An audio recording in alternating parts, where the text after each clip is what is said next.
আচ্ছা, আজকে আমাদের আলোচ্য বিষয় দ্রবণের পরিবাহিতা। আমরা দ্রবণের একটা পরিবাহীর মধ্যে, একটা ধাতব পরিবাহীর মধ্যে কিভাবে পরিবাহিতা হয় সেটা আমরা দেখেছি। তো একটা আয়নযুক্ত দ্রবণ বা একটা তড়িৎ বিশ্লেষ্য দ্রবণ, তো সেটাও নিশ্চয়ই একটা পরিবাহী হবে। একটা আয়নযুক্ত বা তড়িৎ বিশ্লেষ্য দ্রবণ, তার মধ্যে আয়নগুলো কি করে? ক্যাটায়ন অ্যানায়ন, ক্যাটায়ন বা অ্যানায়ন কি করে? তড়িৎ পরিবহন করে। ফলে সেক্ষেত্রেও যেমন একটা ধাতব পরিবাহীর ক্ষেত্রেও ওহমের সূত্র প্রযোজ্য হবে, তেমনি একটা তড়িৎ বিশ্লেষ্য দ্রবণের ক্ষেত্রেও কিন্তু এই ওহমের সূত্র প্রযোজ্য হবে। তো এই ক্ষেত্রে ওহমের সূত্রটাকে আমাকে কেমন ভাবে বলতে হবে? বা দ্রবণের উষ্ণতা এবং অন্যান্য ভৌত অবস্থা অপরিবর্তিত থাকলে তড়িৎ বিশ্লেষ্য দ্রবণের মধ্য দিয়ে তড়িৎ প্রবাহ মাত্রা, এই যে তড়িৎ প্রবাহ মাত্রা, তড়িৎ বিশ্লেষ্য দ্রবণের মধ্যে যে যে তড়িৎ প্রবাহ মাত্রা যদি আই হয়, সেই আইটা দুটো তড়িৎদ্বারের মধ্যে বিভব প্রভেদের সমানুপাতিক। এই দুটো তড়িৎদ্বারের মধ্যে যে বিভব প্রভেদ, যেটাকে আমরা ই সেল বলি, সেই ই সেলের সমানুপাতিক। অর্থাৎ এই যে দুটো তড়িৎদ্বারের মধ্যে আমরা সেটাকে ই সেল দিয়ে পরিমাপ করি। তো এখানে সেটা ধরো বিভব প্রভেদই ধরা হচ্ছে হি। তো বলা হচ্ছে যে মানে তড়িৎ বিশ্লেষ্যের দ্রবণের মধ্য দিয়ে কতটা তড়িৎ প্রবাহ মাত্রা হবে সেটা ডিপেন্ড করছে তার প্রবাহ মাত্রার তার বিভব প্রভেদের ওপর। সেটা কিভাবে? যেমন আমরা ওহমের সূত্র জানি, ভি সমানুপাতিক আই। অর্থাৎ বিভব প্রভেদ যত বেশি হবে, প্রবাহ মাত্রা তত বেশি হবে। তাহলে এটাকে আমরা সমান করার জন্য একটা সমানুপাতিক ধ্রুবক এনেছি, সেটা কি আট। ওই আটটাকে কি বলা হচ্ছে? আট তোমরা জানো নিশ্চয় রোধ। তবে এক্ষেত্রে কিসের রোধ? না, তড়িৎ বিশ্লেষ্য দ্রবণের রোধ। তড়িৎ বিশ্লেষ্য দ্রবণের রোধ। একটা তড়িৎ বিশ্লেষ্য যেমন একটা ধাতব পরিবাহীও প্রবাহ মাত্রাকে বাধা দেয়, একটা ধাতব পরিবাহী যেমন প্রবাহ মাত্রাকে বাধা দেয়, তেমনি একটা তড়িৎ বিশ্লেষ্য দ্রবণও প্রবাহ মাত্রাকে বাধা দেয়।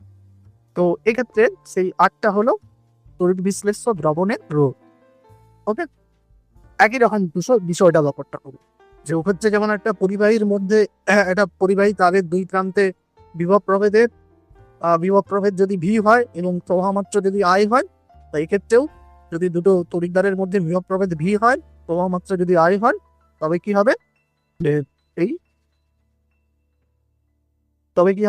এই যে প্রবাহ মাত্রা আর আর ভি এর মধ্যে এই সম্পর্ক আমরা পাবো, ভি সমান আই আর। জাস্ট এটা আমরা অনেক ক্লাস 10 থেকেই আমরা এগুলো জানি। তো এখানেও রোধের সংজ্ঞাটা তাহলে এখানে কিভাবে দেবো? রোধ তাহলে কাকে বলে? তাহলে আমরা রোধ কাকে বলে বলবো?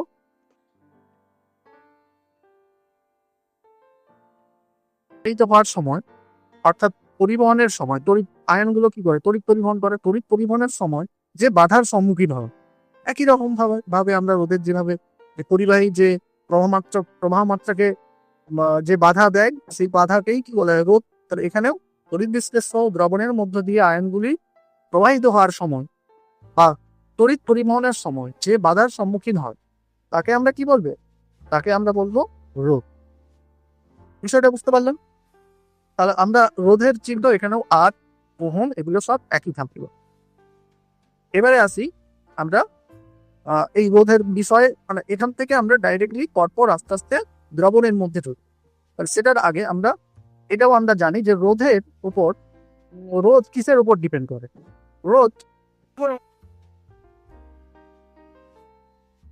দৈর্ঘ্য যত বাড়বে রোধ তত বাড়বে, এবং পরিবাহীর পারের যে প্রস্থচ্ছেদ, এই যে প্রস্থচ্ছেদ, অর্থাৎ এই যে আমার এই যে ক্ষেত্রফলটা, এটা প্রস্থচ্ছেদ, এই প্রস্থচ্ছেদ যত বেশি হবে রোধ তত কম হবে।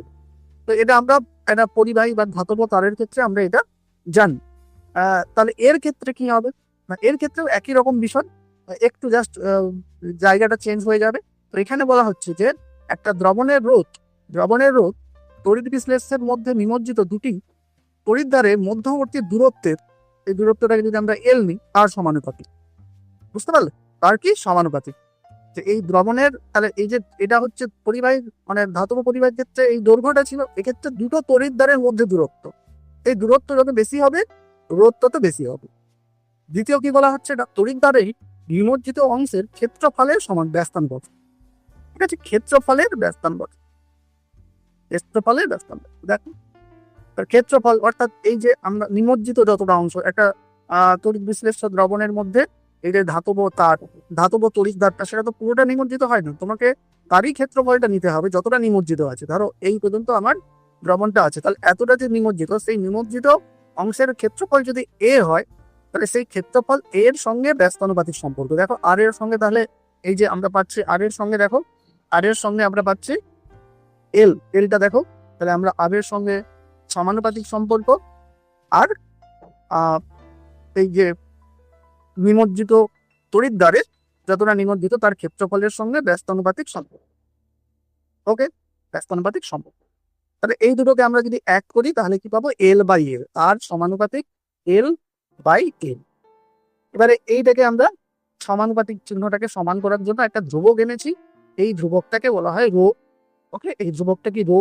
এই রো একটা সমানুপাতিক ধ্রুবক, এই রো কে আমরা কি বলবো? রোধাঙ্ক বা আপেক্ষিক রোধ। এই পর্যন্ত আমরা জানি যে এই রোটাকে বলা হয় আপেক্ষিক রোধ বা আপেক্ষিক রোধ। আপেক্ষিক রোধটা একটু বেশি মনে রাখবে, এখানে আপেক্ষিক রোধটাই বেশি, আমরা দেখবে ক্লাস 10-এ রোধাঙ্ক বলতাম এটাকে, তো রোধাঙ্কের পাশাপাশি এটাকে আপেক্ষিক রোধও বলে, এটা একটু এখানে একটু বেশি ইউজ হবে, আপেক্ষিক রোধ। ওকে, তাহলে আপেক্ষিক রোধের যদি সংজ্ঞা আমাকে জিজ্ঞাসা করে তাহলে আমি কি বলবো? আপেক্ষিক রোধের সংজ্ঞা তাহলে কি হবে? দেখো তুমি যদি এই সমীকরণ থেকে যাও, এই সমীকরণ থেকে যাও এই সমীকরণে, তাহলে আমরা দেখতে পাচ্ছি কি না, এখানে যে এল আর এ যদি এক হয়, এলও এক একক, মনে করো 1 ইউনিট, আর এখানে এর মান অর্থাৎ ক্ষেত্রফলটাও 1 ইউনিট স্কোয়ার, ক্ষেত্রফলের একক ইউনিট স্কোয়ার। যদি এরকম হয় তাহলে আমরা কি দেখতে পাবো? এলও যদি এক, এ যদি এক হয়, তাহলে আমরা সেই রোধটাই কি? রোধাঙ্ক, আপেক্ষিক রোধ। মানে যখন এল সমান 1, এ সমান 1, তখন যে রোধটা দিচ্ছে সেই রোধটাকেই বলা হয় আপেক্ষিক রোধ। তাহলে সেটাকে আমরা সংজ্ঞায় লিখেছি। দেখো কি লিখেছি না, একক দূরত্বে, এলটা মানে কি আমরা বলেছি যে দুটো তড়িৎদ্বারের মধ্যে দূরত্ব, তাহলে একক দূরত্বে রাখা এবং একক ক্ষেত্রফল যুক্ত দুটো তড়িৎদ্বারের মধ্যে তড়িৎ বিশ্লেষ্য দ্রবণের যে রোধ পাওয়া যায়, সেই রোধটাকেই কি বলবো? আপেক্ষিক রোধ। একই রকম ভাবে তুমি যদি এই কন্ডিশন ফলো করো, তাহলে আমি যে তড়িৎ বিশ্লেষ্য দ্রবণের মধ্যে যে তড়িৎদ্বার দুটোকে রাখবো, সেই তড়িৎদ্বারের প্রত্যেকটার ক্ষেত্রফল 1 হতে হবে। ওকে, তড়িৎদ্বারের প্রত্যেক যতটা নিমজ্জিত অংশ তার ক্ষেত্রফল 1, এবং এই যে ডিস্টেন্সটা যদি 1 হয়, তাহলে কি হবে? তখন যে রোধটা হবে, তখন দ্রবণের যে রোধটা হবে, সেই রোধটাকেই বলা হচ্ছে কি? আপেক্ষিক রোধ বা রোধাঙ্ক, যেটাকে আমরা রো দিয়ে প্রকাশ করি। এবারে দেখো একটু যদি চিন্তা করো, তাহলে আমরা দেখতে পাবো যে দেখো একটা তড়িৎদ্বারের যদি ক্ষেত্রফল, ধরো এইটা একটা তড়িৎদ্বার, আমি একটা বক্সের মতো ভাবছি, দেখো এই দুটো একটা ধরো দুটো তড়িৎদ্বার, দুটোরই ক্ষেত্রফল কত? এ 1, মানে এই এদিকেও 1 এদিকেও 1, যদি আমরা 1 শ্রেণী নিই, মানে যে কোনো একটা ইউনিট নিয়ে নিলাম, ধরো এটাও এটা দৈর্ঘ্য 1 শ্রেণী, প্রস্থ 1 শ্রেণী, তাহলে এর ক্ষেত্রফল কত হবে? 1 শ্রেণী স্কোয়ার। এবারে এটা 1 সেমি স্কোয়ার। এবারে এদের মধ্যে দূরত্ব যদি, ধরো এদের মধ্যে দূরত্ব যদি 1 সেমি হয়, তাহলে একটা বক্স যে পাওয়া যাবে, সেই বক্সটার আয়তন আসলে কত হবে বলতো? সেই বক্সটার দেখো, যদিও এটা একটু আয়তক্ষেত্রের মতো লাগছে, মনে করো একটু ইমাজিন করে যে এই বক্সটা হবে একটা কিউবের মতো। এই কিউবের ক্ষেত্রফল হবে কি? এক্স। দেখো তার হচ্ছে দৈর্ঘ্য, কিউবটার দৈর্ঘ্য, মানে এটা যদি ধরো দৈর্ঘ্য 1 সেমি, তার ধরো এইটা হলো প্রস্থ, ধরো প্রস্থ 1 সেমি, এইটা ধরো উচ্চতা 1 সেমি। তাহলে আমরা সেই অনুযায়ী দেখো এখানে পাচ্ছি এইটার যে আয়তনটা, সেটাই কি পাবো? 1 সেমি কিউব, 1 সিসি। ক্লিয়ার? এই 1 সিসি। তাহলে আমরা যদি ঘুরিয়ে বলি যে এই কথাটা দেখো, এত বড় সংজ্ঞা দিলাম, সেটা যদি আমরা ছোট করে দিই, তাহলে হচ্ছে কোনো দ্রবণের একক আয়তনের, তাহলে এইটা দেখো একক আয়তনের, এই যে 1 আয়তন, আয়তনের একক। এবারে ইউনিট তুমি মিটার কিউব লিখতে পারো, সেমি কিউব লিখতে পারো, ডিপেন্ড অন তুমি কোন ইউনিটে, কোন প্যারামিটারে, কোন স্কেলে পরিমাপ করছো। তাহলে বলা হচ্ছে যে কোনো দ্রবণের একক আয়তনের রোধকেই রোধাঙ্ক বলে বা আপেক্ষিক রোধ বলে। দেখো একবারে সিম্পল হয়ে গেল। যখনই আমরা দুটো তড়িৎদ্বারকে একক দূরত্বে রাখবো এবং তাদের ক্ষেত্রফল, তড়িৎদ্বারগুলোর নিমজ্জিত অংশের ক্ষেত্রফল যখন একক হবে, তাহলে অ্যাকচুয়ালি তার মধ্যবর্তী যে দ্রবণটা থাকবে, সেই দ্রবণটার আয়তন কিন্তু একক আয়তন হবে। তাহলে আমি বলতে পারি কোনো দ্রবণের একক আয়তনের রোধকেই রোধাঙ্ক বলে। একবার সিম্পল। ঠিক আছে, এবার দেখো সেই অনুযায়ী আমরা যদি ইউনিট করি তাহলে ইউনিটটা কি হবে। দেখো ইউনিট আমরা এখন একবারে ইউনিটে তো আর এক ধরলেও সেটা তো এই এক ধরলেও সেখানে তো ইউনিট একটা আছে। তাহলে আমরা জাস্ট একটু যদি ইকুয়েশনটা সাজিয়ে দিই তাহলে আমরা দেখতে পাবো। দেখো আমরা কি পাচ্ছি, আর সমান আমরা পাচ্ছি আর সমান পাচ্ছি কি রোধাঙ্ক এল বাই এ, এটা পাচ্ছি। তাহলে রোধাঙ্ক সমান, আমরা রোধাঙ্কের একক নির্ণয় করবো, তাহলে রোধাঙ্ক সমান, তাহলে এই দেখো রোধাঙ্ক সমান, তাহলে আরটা উপরে থাকবে আর এইটা ওদিকে চলে গেলে কি, তাহলে এইটা সমান আমরা বের করতে চাইছি, তাহলে এই এল বাই এ ওদিকে চলে গেলে এ বাই এল। এবার দেখো আমরা যদি ইউনিট করি, রোধের ইউনিট কি ওহম, এটাকে আমরা এরকম চিহ্ন দিই ওহম। আর এর একক কি, এর একক যদি আমরা সিজিএস এককে নিই, সিজিএস এককে সেমি স্কয়ার, এ মানে ক্ষেত্রফল, আর এল এর একক কি, এল মানে একটা দৈর্ঘ্য, তার মানে সেমি। তাহলে কেটে গেলে কি শুধু সেমি থাকো, তাহলে ওহম সেমি। তাহলে দেখো এই জন্য বলছি, দেখো সিজিএস পদ্ধতিতে বলা হচ্ছে, সিজিএস পদ্ধতিতে ওহমের একক মানে সিজিএস পদ্ধতিতে রোধাঙ্কের একক, এই রো এর একক ওহম সেমি। আর দেখো এসআই পদ্ধতিতে আমরা এসআই পদ্ধতিতেও রোধের একক ওহম, তাই ওহমটা আছে, কিন্তু দৈর্ঘ্যের এককটা মিটার বলে, তাহলে আমরা এখানে বলছি ওহম মিটার। ক্লিয়ার? তাহলে আমরা এই পর্যন্ত অ্যাকচুয়ালি বিষয়গুলো আমরা যদি কেউ ভালো করে ফিজিক্স বা ক্লাস 10-এ পড়ে থাকো তাহলে এইগুলো আমরা এই অবধি আমরা জানি। এবারে আমরা একটু বিষয়টাকে কানেক্টেড করব কার সঙ্গে না, আমরা এই যে পরিবাহিতার সঙ্গে, মানে এখনো পরিবাহিতাটাও জানি, একটু এই আপেক্ষিক পরিবাহিতায় এসে আমরা বিষয়গুলোকে কানেক্ট করি। এখন জাস্ট প্রত্যেকটা আলাদা আলাদা বিষয় আমরা কি শিখলাম। আমরা প্রথমে রোধ শিখলাম, রোধ থেকে রোধাঙ্ক শিখলাম। আমরা আগে ওই তোমার ওহমের সূত্র শিখলাম, ওহমের সূত্র থেকে রোধের সংজ্ঞা শিখলাম, রোধের সংজ্ঞা থেকে আমরা কি জানলাম, রোধাঙ্ক জানলাম। এবারে আমরা এই কি জানবো না, পরিবাহিতা জানবো, যেটাও ওই রিলেটেড বিষয়। পরিবাহিতাটা কি, দেখো আমরা কি জানি সাধারণত, পরিবাহিতাটা কাকে বলে না, পরিবাহিতাটা বলে যে কোনো তড়িৎ বিশ্লেষ্য দ্রবণের অনন্য হলো তার পরিবাহিতা। দেখবে আমরা একটা পরিবাহীর যদি রোধ কম হয় তার পরিবাহিতাটা বেশি হবে। রোধই কি করে যে একটা পরিবাহীর মানে পরিবহনকে বাধা দেয়, তড়িৎ প্রবাহকে বাধা দেয়।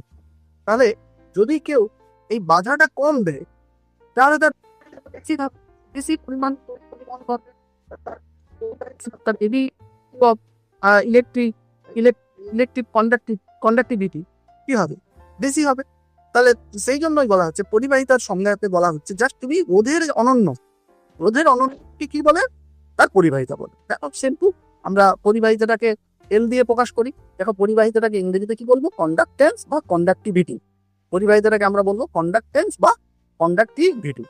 ঠিক আছে, তাহলে একবারে সিম্পল ফর্মুলা যে 1/r সমান এল, অর্থাৎ পরিবাহিতাটা সমান 1/ρ। এবারে আমরা তাহলে বুঝতে পারছি রোধ আর এল এর মধ্যে কি সম্পর্ক, ব্যস্তানুপাতিক সম্পর্ক। তাই বলে রোধ কম পরিবাহিতা বেশি, রোধ বেশি পরিবাহিতা কম। তবে সিম্পল বিষয়। একই রকম আমরা যদি ইউনিট করি, অর্থাৎ পরিবাহিতার ইউনিট বের করি, তাহলে আমরা কি পাবো, এই যে আমরা পাচ্ছি এল সমান 1/r। আর আমরা এখন আর এর ইউনিট কি জানি, আর এর ইউনিট জানি ওহম, অর্থাৎ এটাকে আমরা এরকম ওহম এই চিহ্ন দিয়ে দিচ্ছি। তাহলে এর ইউনিট হয়ে যাবে কি, এরকম আমরা একটা ওহম এরকম লিখতে পারি, বা দেখো বা লিখতে পারি কি ওহম লিখে ইনভার্স। এবারে এই ওহম ইনভার্সকে আমরা একটু কায়দা করে কি লিখি, এইটাকে ঘুরিয়ে লিখে কি লিখি, MHO। এটাই হচ্ছে। এবারে এটা আমরা এসআই ইউনিটে একে কি বলি, সিমেন্স। তাহলে এস, সেটাকে আমরা এস দিয়ে প্রকাশ করি। তো ইউনিটগুলো একটু মাথায় রাখবে, কারণ আমরা এই ইউনিটগুলো জানলে পরবর্তী কিছু রাশির ইউনিট আমরা সহজে বের করতে পারবো। তো এই পর্যন্ত আমরা কিন্তু ক্লাস 10-এ এগুলো পড়েছি। দেখো এবারে আমরা এই দেখো এটা আমার এইচএস, দেখো এইচএস 17 সালে এসেছে আপেক্ষিক পরিবাহিতা কাকে বলে। তো এগুলো কিন্তু পরীক্ষায় আসে ছোট ছোট, যখন তোমার ওই যে নাচ সমীকরণের নিউমেরিক্যাল প্রবলেমগুলো আছে, সেই নিউমেরিক্যাল প্রবলেমের সঙ্গে যে একটা ছোট প্রশ্ন, ধরো 3 নাম্বারের প্রশ্ন, তো 3-এর মধ্যে 2 + 1, এই 1 নাম্বারের প্রশ্নটা কিন্তু এই পার্টটা থেকে দিয়ে দেন, বা একটা 2 নম্বরেরও প্রশ্ন থাকতে পারে। ওই পাশের থেকে ধরো 3 নাম্বার দিল। একটা বলতে গেলে তড়িৎ বিশ্লেষণ, তড়িৎ রসায়নটাকে আমরা দুটো পার্টে ভাগ করতে পারি। আমরা নার্স সমীকরণ প্রদত্ত একটা পার্ট ভাবতে পারি, আর তারপরের এই যে পরিবাহিতা সংক্রান্ত এটা আরেকটা পার্ট ভাবতে পারি। তাই ওই পার্ট থেকে ধরো 3 নাম্বার দিল, এই পার্ট থেকে 2 নাম্বার দিতে পারে। তো আমরা যখন প্রিভিয়াস ইয়ারের কোশ্চেন আলোচনা করব তখন আমরা এই বিষয়টা আরো এগুলোকে ডিটেলসে দেখব। দেখো এখন আপাতত আমরা আছি যে আপেক্ষিক পরিবাহিতাটা কাকে বলে। পরিবাহিতাটা জানলাম, রোধের অনন্যককে আপেক্ষিক পরিবাহিতা বলে। এখানেও একবারে সিম্পল। দেখো এখানে আমি যদি ছোট করে বলি যে অ্যাকচুয়ালি আপেক্ষিক পরিবাহিতা হলো রোধাঙ্কের অনন্য। আপেক্ষিক রোধের অনন্যককে কি বলে? আপেক্ষিক রোধের অনন্যককে আমরা কি করলাম? পরিবাহিতা। তেমনি আপেক্ষিক পরিবাহিতা কাকে বলে? না ওই আপেক্ষিক রোধের অনন্য। দেখো আমরা যদি এখানে লিখি, আমরা এই যে পরিবাহিতাটা এল সমান কি 1/r, এটা হচ্ছে পরিবাহিতাটা। পরিবাহিতাটা কি? এই এল হচ্ছে পরিবাহিতা। ওকে, এবারে আমরা পড়তে যাচ্ছি আপেক্ষিক পরিবাহিতা। আপেক্ষিক পরিবাহিতাটাকে আমরা কাপ্পা দিয়ে প্রকাশ করি, এরকম একটা কে টাইপের একটা চিহ্ন কাপ্পা, এটাকে আপেক্ষিক পরিবাহিতা। এই আপেক্ষিক পরিবাহিতাটা আসলে এই যে আপেক্ষিক ও পড়ে এলাম, এটা হচ্ছে রোধের অনন্য, আর এটা কি আপেক্ষিক রোধের অনন্য, অর্থাৎ রো এর অনন্য। কাপ্পা সমান 1/ρ, এল সমান 1/r, কাপ্পা সমান 1/ρ। এবারে এই 1/ρটা কিভাবে আসছে সেটা আমরা একটু সংজ্ঞাটাকে একটু অন্যভাবে, কেউ যদি সংজ্ঞাটা এভাবেও বলো যে আপেক্ষিক পরিবাহিতাটা কাকে বলে? না আপেক্ষিক পরিবাহিতাটা হলো আপেক্ষিক রোধের অনন্য। একটা তড়িৎ বিশ্লেষ্য দ্রবণের আপেক্ষিক রোধের অনন্যকে তার আপেক্ষিক পরিবাহিতা বলে। যেমন রোধের অনন্যকে পরিবাহিতা বলে, আপেক্ষিক রোধের অনন্যকে আপেক্ষিক পরিবাহিতা বলে। কানেকশনটা করতে পারলে, এইরকম কানেকশনটা করে রাখলে এবারে কি সংজ্ঞাটা আমরা একটু অন্যভাবেও দিতে পারি, মানে একটু কনসেপ্ট ভাবে আমরা ব্যাপারটাকে বলতে পারি।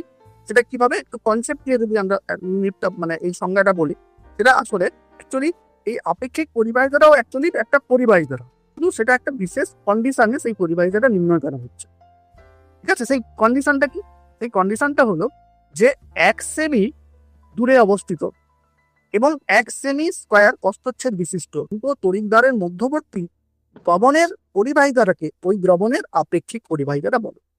আমার ব্যাপারটা বুঝতে পারলে যে 1 সেমি দূরে অবস্থিত দুটো তড়িৎদ্বার এবং ওই যে তড়িৎদ্বারগুলোর প্রস্থচ্ছেদের যে ক্ষেত্রফল সেটা যদি 1 সেমি স্কয়ার হয়, তখন যে দ্রবণের পরিবাহিতাটা হয় সেই পরিবাহিতাটাই কি? আপেক্ষিক পরিবাহিতা। অর্থাৎ আপেক্ষিক পরিবাহিতাটাও একটা পরিবাহিতা, সেটা একটা নির্দিষ্ট কন্ডিশনে। অ্যাকচুয়ালি আপেক্ষিক পরিবাহিতাটাই আমরা বেশি কাজে লাগে, কারণ আমরা যখন একটা দ্রবণের সঙ্গে বা একটা তড়িৎ বিশ্লেষ্য দ্রবণের সঙ্গে আরেকটা তড়িৎ বিশ্লেষ্য দ্রবণ তুলনা করবো, তার পরিবাহিতাটা তুলনা করবো, তখন তো আমি তাদের আপেক্ষিক পরিবাহিতার মধ্যেই তুলনা করব। কারণ আপেক্ষিক পরিবাহিতাটা যখন নিচ্ছি তখন দুজনের একটা কন্ডিশন ফিক্সড হয়ে যাচ্ছে। সেই কন্ডিশনটা কি? না তাদের যে সেই যে তড়িৎ বিশ্লেষ্য দ্রবণের মধ্যে দুটো যে তড়িৎদ্বারের মধ্যে দূরত্ব কত, দুটো দ্রবণের মধ্যেই দুটো তড়িৎদ্বারের মধ্যে দূরত্ব 1 সেমি এবং দুটো তড়িৎদ্বারের প্রস্থচ্ছেদ কত? 1 সেমি স্কয়ার।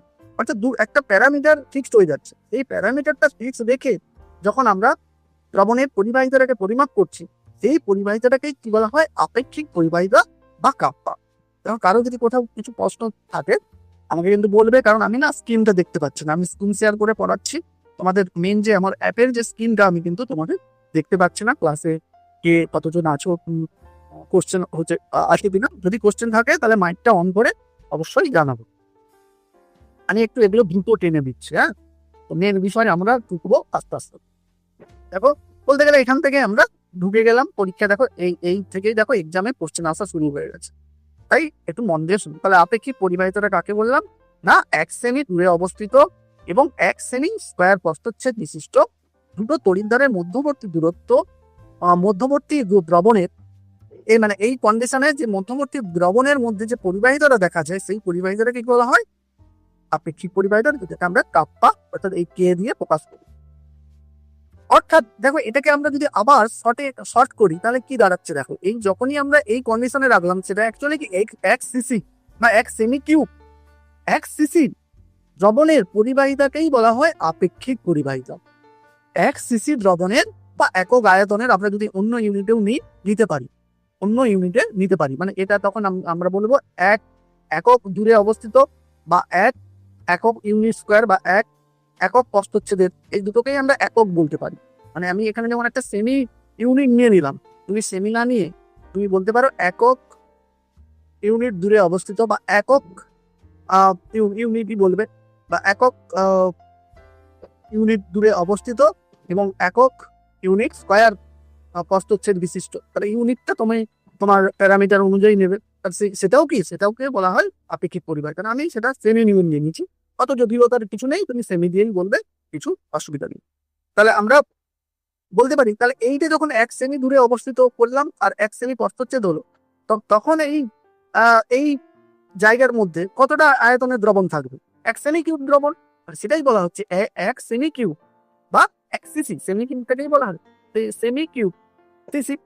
তো 1 সিসি দ্রবণের পরিবাহিতাই হলো ওই দ্রবণের আপেক্ষিক পরিবাহী। দেখো একবার সিম্পল, মানে কেউ যদি 1 নম্বরের কোশ্চেন এলে যদি বলে আপেক্ষিক পরিবাহিতা কি, তুমি যদি এই সংজ্ঞাটাও লেখো, তোমাকে ফুল নাম্বার দিতে বাধ্য। 1 সিসি দ্রবণের পরিবাহিতাকে ওই দ্রবণের আপেক্ষিক পরিবাহিতা বল। দেখো এবারে আমরা এই বিষয়টাকে একটু ম্যাথমেটিক্যালি বোঝার চেষ্টা যদি করি, তাহলে আমরা কি পাচ্ছি দেখো।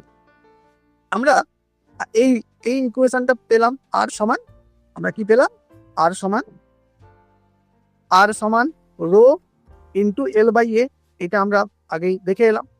এবারে দেখো, যদি আমরা এই 1/r করি, অর্থাৎ 1/r করা মানে কি, পরিবাহিতাটা, এই আমরা তো পেতে চাইছি পরিবাহিতাটা, একটা বিশেষ কন্ডিশনে পরিবাহিতা পেতে চাইছি। তাহলে পরিবাহিতা মানে কি 1/r।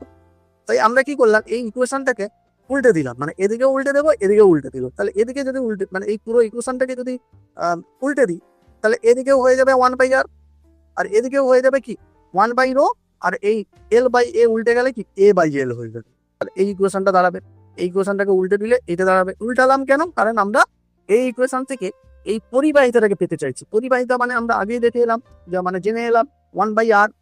তাহলে দেখো এই 1/r এর জায়গায় এবারে কি লিখলাম, 1/r এর জায়গায় আমি লিখলাম এল। এলটা কি পরিবাহিতা। তাহলে এখন কি দাঁড়ালো, এল সমান 1/ρ ইন্টু এ বাই এল। এবারে দেখো আমি আপেক্ষিক পরিবাহিতার সংজ্ঞাতে কি বলেছি, আমাকে এলটা নিতে হবে 1 সেমি আর এটা নিতে হবে 1 সেমি স্কোয়ার। তাহলে সেটাই নিয়েছি। দেখো যদি এল সমান 1 হয়, অর্থাৎ একক 1 হয়, 1 সেমিও বলতে পারো, এল সমান 1 সেমি, আর এ সমান যদি 1 সেমি স্কোয়ার হয়, যদি কমন ভাবে বলতে চাও তাহলে ইউনিটটা না লিখলে চলবে না। তাহলে এল সমান 1, এ সমান 1 হলে, তাহলে এল, তাহলে এটাও একক ধরে নিচ্ছি, এটাও একক ধরে নিচ্ছি। তখন দেখো তখন কি হচ্ছে, তখন সেটাকেই, সেই এলটাকেই কি বলছি, কাপ্পা। সংজ্ঞা অনুযায়ী যখন 1 সেমি অর্থাৎ একক ইউনিট দূরে একক ইউনিট স্কোয়ার প্রস্থচ্ছেদ বিশিষ্ট যখন তড়িৎদ্বারের মধ্যবর্তী দ্রবণের পরিবাহিতাটাকে কি বলছি, এই পরিবাহিতাটাই কি তখন আপেক্ষিক পরিবাহিতা। তাহলে এবারে আমরা যখন এই ইকুয়েশনের মধ্যে, দেখো এই ইকুয়েশনের মধ্যে এ কে 1 এল কে 1 করে দিলাম, তখন কি দাঁড়াবে বলতো, তখন এল সমান 1/ρ থাকবে, তাই না? আমরা দেখো আমি এখানে করছি, ধর এল সমান কি বললাম, এল সমান 1/ρ এ বাই এল, তাই তো। তো আমি কি বললাম, যখন এ প্রস্থচ্ছেদটা 1 একক হবে, 1 একক স্কোয়ার হবে, আর এলটা হবে 1 একক, তখন এই এলটাই হয়ে যাবে কি আপেক্ষিক পরিবাহিতা। তাহলে আমরা তখন এইটা 1/ρ, যখন এগুলোকে 1 বসিয়ে দেবো, তখন শুধু 1/ρ পড়ে থাকবে। এবার এটাকেই আমরা কি বলছি, এটাকেই বলছি কি কাপ্পা। তাহলে এইটাই আমি বোঝাতে চাইছি যে এল সমান 1/ρ। আবার ওই একটা বিশেষ কন্ডিশনে এল, সেই এলটা কত 1/ρ হয়ে যাবে। এবার সেই কন্ডিশনে 1/ρ যখন থাকছে, তাহলে 1/ρটাই কি কাপ্পার সঙ্গে সমান হয়ে গেল। তাহলে আমরা এই যে আমি শর্ট করে আপেক্ষিক পরিবাহিতার সংজ্ঞা কি বলতে পারি, আপেক্ষিক রোধের অনন্যককে বলা হয় আপেক্ষিক পরিবাহিতা। যেটা আমি প্রথমেই বললাম, আপেক্ষিক রোধের অনন্যককে বলা হয় আপেক্ষিক পরিবাহিতা। দেখো কাপ্পা সমান, তাহলে কাপ্পা সমান দাঁড়ালো 1/ρ। এবার আমরা যদি একটু এটাকে আবার আমরা সংজ্ঞা থেকে এই সংজ্ঞা থেকে যদি আমরা আপেক্ষিক পরিবাহিতার একটা ফর্মুলা বের করতে চাই, তাহলে দেখো কি হচ্ছে, তাহলে হচ্ছে যে আমরা কাপ্পা সমান তাহলে কি পেলাম, কাপ্পা পেলাম 1/ρ। ওকে, এবারে এই যে রোটা আমরা এই ইকুয়েশন থেকে রো সমান কত বের করে নিতে চাইছি। এই ইকুয়েশনে কি ছিল, আর সমান রো ইন্টু L/A। এবারে আমি চাইছি কি 1/ρ, 1/ρ সমান কত, তাহলে এই রোটাকে এদিকে আনলে 1/ρ হয়ে যাবে। তাহলে 1/ρ, তাহলে এখান থেকে কি থাকছে 1/ρ, এই ইকুয়েশন থেকে 1/ρ এর মানটা বের করছে 1/, তাহলে আরটাকে আমি এদিকে নিয়ে আসবো, এই লেফট সাইডে আছে, রাইট সাইডে আরটা এলে 1/r, 1/r ইন্টু কি পড়ে থাকবে L/A। ওকে, তাহলে 1/ρ সমান দাঁড়াবে দেখো 1/r ইন্টু L/A। তাহলে সেটাই বলছি যে কাপ্পা সমান তাহলে দাঁড়ালে, যে কাপ্পা সমান এখানে দেখো, তাহলে এই যে আপেক্ষিক পরিবাহিতাটা কাপ্পা সমান দাঁড়ালো 1/ρ। এবার 1/ρ এর জায়গায় আমরা কি লিখবো, 1/r ইন্টু L/A।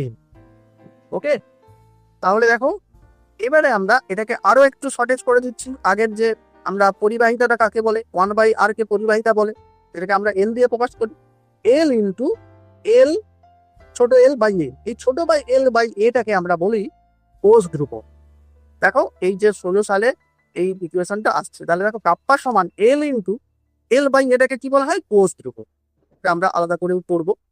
তাহলে এটা মনে রাখবে যে কাপ্পা সমান অর্থাৎ আপেক্ষিক পরিবাহিতা সমান পরিবাহিতা।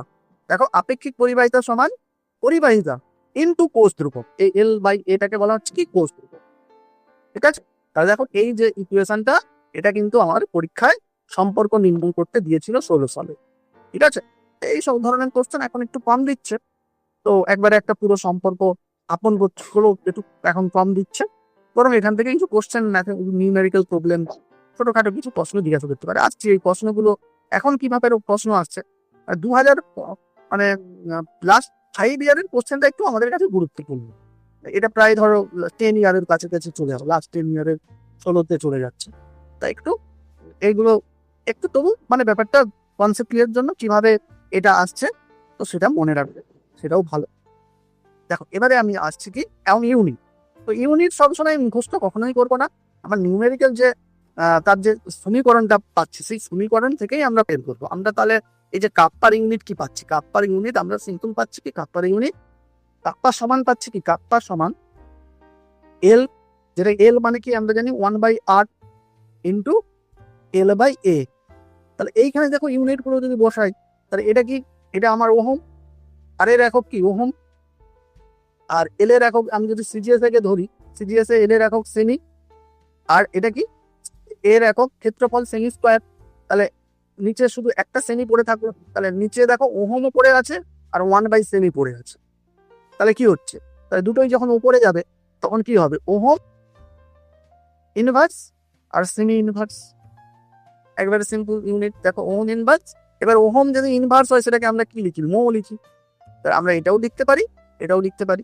একই রকম আমরা মোটাকে আমরা এসআই কি বলি, সিমেন্স। 1 মো আর 1 সিমেন্স একই, শুধু আমরা শব্দটা ইউজ আলাদা করে। মো 1 মো মানে 1 ওহম ইনভার্স, আবার সেটাই কি 1 সিমেন্স। এদের কিন্তু মান একই, মানে এমন নাই যে যেমন সাধারণত সিজিএস আর ইউনিটের মধ্যে একটা সম্পর্ক সেটা আলাদা পরিমাণে আছে, কিন্তু এখানে এটা কিন্তু একই পরিমাণ। 1 ওহম মানে 1 ওহম ইনভার্স মানে 1 মো, আর সেটাকে কি বলছি 1 সিমেন্স। ওকে, চলো এবারে আমরা কোষ ধ্রুবক ওই ছোট্ট বিষয়টা একটু দেখে নেবো। কোষ ধ্রুবক আমরা কিছু না একটু জেনে এলাম যে কোনো পরিবাহী যে কোষের যে তড়িৎ বিশ্লেষ্য দ্রবণকে আমরা পরিবাহী কোষ বলবো। পরিবাহী কোষে 2 তড়িৎদ্বারের মধ্যবর্তী দূরত্ব, অর্থাৎ সেই দূরত্বটাকে আমরা এল ধরলাম ধরো, এবং তড়িৎদ্বারের ক্ষেত্রফল, প্রস্থচ্ছেদের যে তড়িৎদ্বারের প্রস্থচ্ছেদের যে ক্ষেত্রফল বা নিমজ্জিত অংশের ক্ষেত্রফল যদি এ হয়, তাহলে সেই L/A কে, এই দুজনের অনুপাতকে বলা হয় কোষ ধ্রুবক, সেল কনস্ট্যান্ট। ওকে, সেল কনস্ট্যান্ট। তাহলে কোষ ধ্রুবক বা সেল কনস্ট্যান্ট সমান L/N। তাহলে এর ইউনিট কি হবে, এর ইউনিটও দেখো তো L/N, তো এল এর ইউনিট সিজিএস এর সেমি, আর এর ইউনিট সেমি স্কোয়ার। তাহলে শুধু পড়ে থাকলো 1/সেমি, তাহলে সেটা উপরে গেলে কি সেমি ইনভার্স, আর সিজিএস ইউনিট সেমি ইনভার্স, আর এসআই ইউনিট মিটার ইনভার্স। ওকে, চলো দেখো আমরা এবারে আস্তে আস্তে আরো ইম্পর্টেন্ট বিষয়গুলোর মধ্যে, দেখো এই যে আমাদের মনে রাখতে হবে, এখান থেকে একটু ছোট ছোট প্রশ্ন হতে পারে, এর উপরে কিভাবে ডিপেন্ড করে, ওর উপরে কিভাবে ডিপেন্ড করে, এখানে বিশেষত গাঢ়ত্বের উপর কিভাবে ডিপেন্ড করে, তো আমরা একটু ভালো করে করব। তো আপাতত আমরা একটা তড়িৎ বিশ্লেষ্য দ্রবণের পরিবাহিতাও যে যে বিষয়ের উপর ডিপেন্ড করে, আপেক্ষিক পরিবাহিতাও সেই বিষয়ের উপর ডিপেন্ড করে।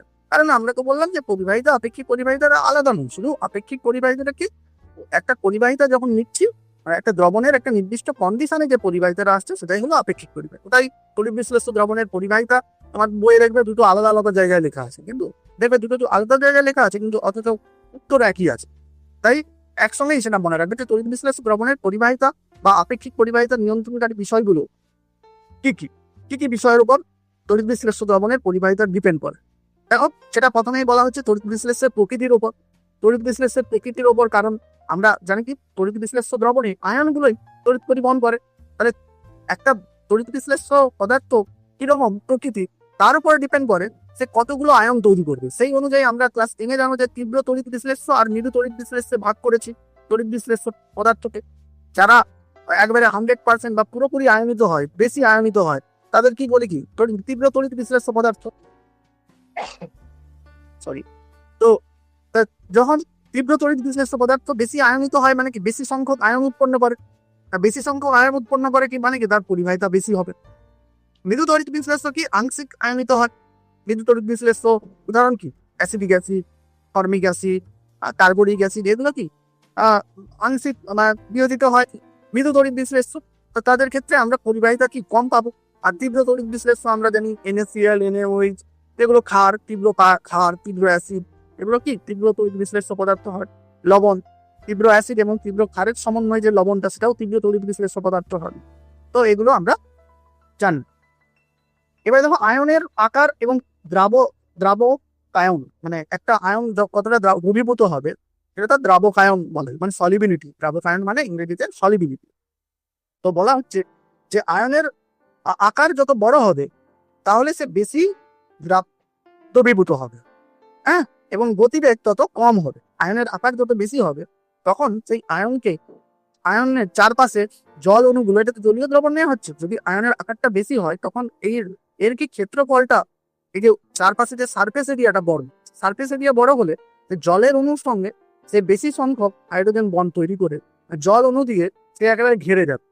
আর সেই আয়নটা দেখবে আমরা যখন পি ব্লক করেছিলাম সেখানে আমি বলেছিলাম, মানে আমরা আলোচনা করেছিলাম যে যখন একটা পরমাণু আকার যত বড় হবে তার হচ্ছে দ্রবীভূত তত ভালো হবে, কারণ তার সারফেস এরিয়া বেশি। সেই সারফেস এরিয়া বেশি হলে ভ্যান্ডার ওয়ালস আকর্ষণ বল বলে একটা আকর্ষণ বল আছে যেটা ক্ষেত্রফলের সঙ্গে সমানুপাতিক। তো এখানেও দেখো একই রকম ভাবে তাহলে বলা হচ্ছে দ্রবণের আকার যত বড় হবে সে আসলে কি হবে, বেশি দ্রাবকায়িত হবে, অর্থাৎ সলিবিলিটি তার বেশি হবে। তো সলিবিলিটি যদি বেশি হয় তাহলে সেই আয়নটা আর বেশি তার গতিবেগ থাকবে না, কারণ তাকে জল ঘিরে রেখেছে।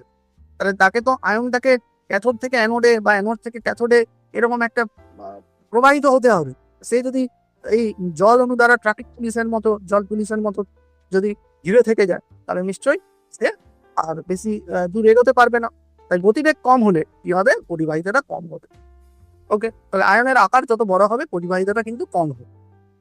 আয়নের সংখ্যা আমরা এখানে আলোচনা করলাম, যত আয়নের সংখ্যা যত বেশি হবে বা আয়নের আধান যত বেশি হবে, ধরো অ্যালুমিনিয়াম 3+ আর ক্যালসিয়াম 2+, আর ধরো সোডিয়াম প্লাস, এদের মধ্যে এর কিন্তু আয়নের চার্জটা বেশি, ক্যাটায়ন বেশি চার্জ, তাই এর কিন্তু পরিবাহিতাটা বেশি হবে। অ্যালুমিনিয়াম 3+ এর পরিবাহিতাটা বেশি হবে ক্যালসিয়াম বা সোডিয়ামের থেকে।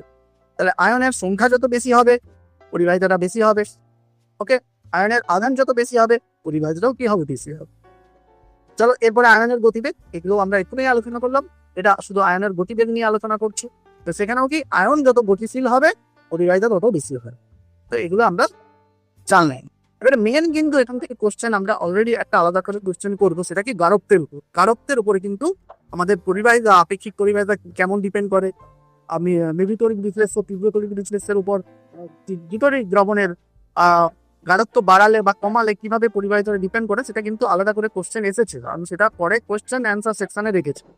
ঠিক আছে, তো আপাতত আমরা যদি এক লাইনে ব্যাপারটা বুঝি, যেটা বলা হচ্ছে যে তীব্র হোক আর মৃদু হোক তড়িৎ বিশ্লেষ্য পদার্থের গাঢ়ত্ব বাড়লে তার পরিবাহিতাটা বা আপেক্ষিক পরিবাহিতা বাড়বে। কারণ কি, যদি আমরা তীব্র বা নিদুর দুটোর ক্ষেত্রে একটু নিদুর বেলায় একটু ব্যাপার আছে, একটু আলাদা ব্যাপার আছে, আমি এখানে আর সেটাকে বাড়াচ্ছি না, ওখানে আমি আলোচনা করব। ব্যাপারটা ক্লাসটা শুনতে থাকো। তীব্র হোক বা যে হোক, মানে যে এই যদি গাঢ়ত্ব বাড়াই, তীব্র হোক মৃদু হোক, যদি গাঢ়ত্ব বাড়াই তাহলে আমরা যে গাঢ়ত্ব বাড়ানোর সঙ্গে সঙ্গে বেশি আয়ন পাবো, আয়নের পরিমাণ কিন্তু বেড়ে যাবে। আয়নের পরিমাণ বেড়ে গেলে কি পরিবাহিতাও বেড়ে যাবে বা আপেক্ষিক পরিবাহিতাও বেড়ে যাবে। ঠিক আছে, তবে মৃদু তড়িৎ বিশ্লেষণের বেলায় একটু বিষয় আলাদা আছে, সেটা আমরা ওখানে আলোচনা করছি। আচ্ছা, উষ্ণতার উপরেও ডিপেন্ড করে। দেখো, উষ্ণতা যত বাড়বে, উষ্ণতা বাড়ালে কি হবে বলতো, আয়নগুলো তত বেশি গতিবেগ হবে, আয়নগুলো এদিকে ছোটাছুটি করবে, আয়নের গতিবেগ বেড়ে যাবে। আর কি, আর উষ্ণতা বেশি হলে যে আয়নের যে এই যে মৃদু তড়িৎ বিশ্লেষ্য বললাম, যেটা পুরোপুরি আয়নিত হয় না, কিন্তু তার যদি উষ্ণতা বাড়িয়ে দিস তাহলে কিন্তু সে আবার একটু বেশি আয়নিত হবে, অর্থাৎ বেশি বিয়োজিত হবে। তাহলে যত বিয়োজিত হবে, তাপমাত্রা বাড়ালে গতিবেগ বাড়বে আর বিয়োজনের মাত্রাও বাড়বে, অর্থাৎ বেশি সংখ্যক সে আয়ন উৎপন্ন করবে। তাহলে ওই কারণে কি হবে, তাপ পরিবাহিতা বৃদ্ধি পাবে। ক্লিয়ার? সান্দ্রতা, দেখো সান্দ্রতা বেশি হলে আয়নের চলাচল বাধা পায়। যদি কোনো একটা দ্রবণ বেশি সান্দ্র হয়, তোমরা একটু জানো, সান্দ্র মানে তার একটু গাঢ়ত্ব, গাঢ়ত্ব মানে সে দ্রবণটা একটু মোটা টাইপের হয়ে গেছে, গাঢ় দ্রবণ থাকবে, তার মধ্যে কি আয়নের চলাচল বাধা পায়, তাই কি পরিবাহিতাটা কমে যায়। 8 নম্বরে কি, দ্রাবকের পরাবৈদ্যুতিক ধ্রুবক। এটাও আমরা জানি, একটা দ্রাবকের প্রত্যেকটা সলভেন্টের একটা পরাবৈদ্যুতিক ধ্রুবক আছে। সেই ধ্রুবকের মান যত বেশি হবে, আয়নন তত বেশি হবে, বেশি সেটা সেই আয়নিত হবে এবং পরিবাহিতা বেশি হবে। তো এই পয়েন্টগুলো আমরা 8টা পয়েন্ট আমি বললাম, এগুলো একটু করবে। চলো এবারে আমরা সারাংশ কি পেলাম। দেখো, আমরা যদি এতক্ষণ যে পড়লাম তার সারাংশ পেলাম কি, রোধের অনন্যকে আমরা কি বলবো, পরিবাহিতা, আর আপেক্ষিক রোধের অনন্যকে কি বলবো, আপেক্ষিক পরিবাহিতা। আর সমান কি পেলাম, rho into L by A, kappa অর্থাৎ আপেক্ষিক পরিবাহিতা কি সমান কি, পরিবাহিতা ইন্টু এল বাই এ। এই এল বাই এটাকে কি বলে, কোষ ধ্রুবক। আর আমরা এক্ষুনি বললাম যে লঘুতা বৃদ্ধি করলে, অর্থাৎ যদি লঘুতা বৃদ্ধি মানে কি, গাঢ়ত্ব হ্রাস করলাম। লঘুতা বৃদ্ধি মানে এই শব্দটা কিন্তু বুঝতে হবে, লঘুতা বৃদ্ধি মানে আরো বেশি লঘু করলাম, তার মানে তার গাঢ়ত্ব হ্রাস করলাম। তাহলে গাঢ়ত্ব হ্রাস করলে দ্রবণের পরিবাহিতা বা আপেক্ষিক পরিবাহিতা কি হয়, হ্রাস। ওকে, এই শব্দটা আমি লঘুতা বৃদ্ধি এই শব্দটা ইউজ করলাম কারণ এটা প্রশ্নে এই শব্দটা ইউজ হয়। আমি বলতে পারতাম যে গাঢ়ত্ব বৃদ্ধি করলে দ্রবণের পরিবাহিতা আপেক্ষিক পরিবাহিতা বৃদ্ধি পায়, কিন্তু আমি এটা লঘুতা বৃদ্ধি দিয়ে দিলাম কারণ এটা প্রশ্নে এই শব্দটা ইউজ হয়। লঘুতা বৃদ্ধি করলে দ্রবণের পরিবাহিতা বা আপেক্ষিক পরিবাহিতা হ্রাস পায়। ঠিক আছে, চলো এবারে আমরা, অনেকগুলো ফাঁকা ফাঁকা হয়ে গেছে।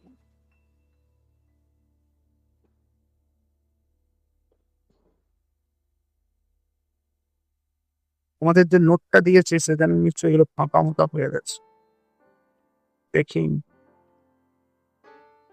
আরো কনফিডেন্ট মধ্যে চলে আসতে পারে।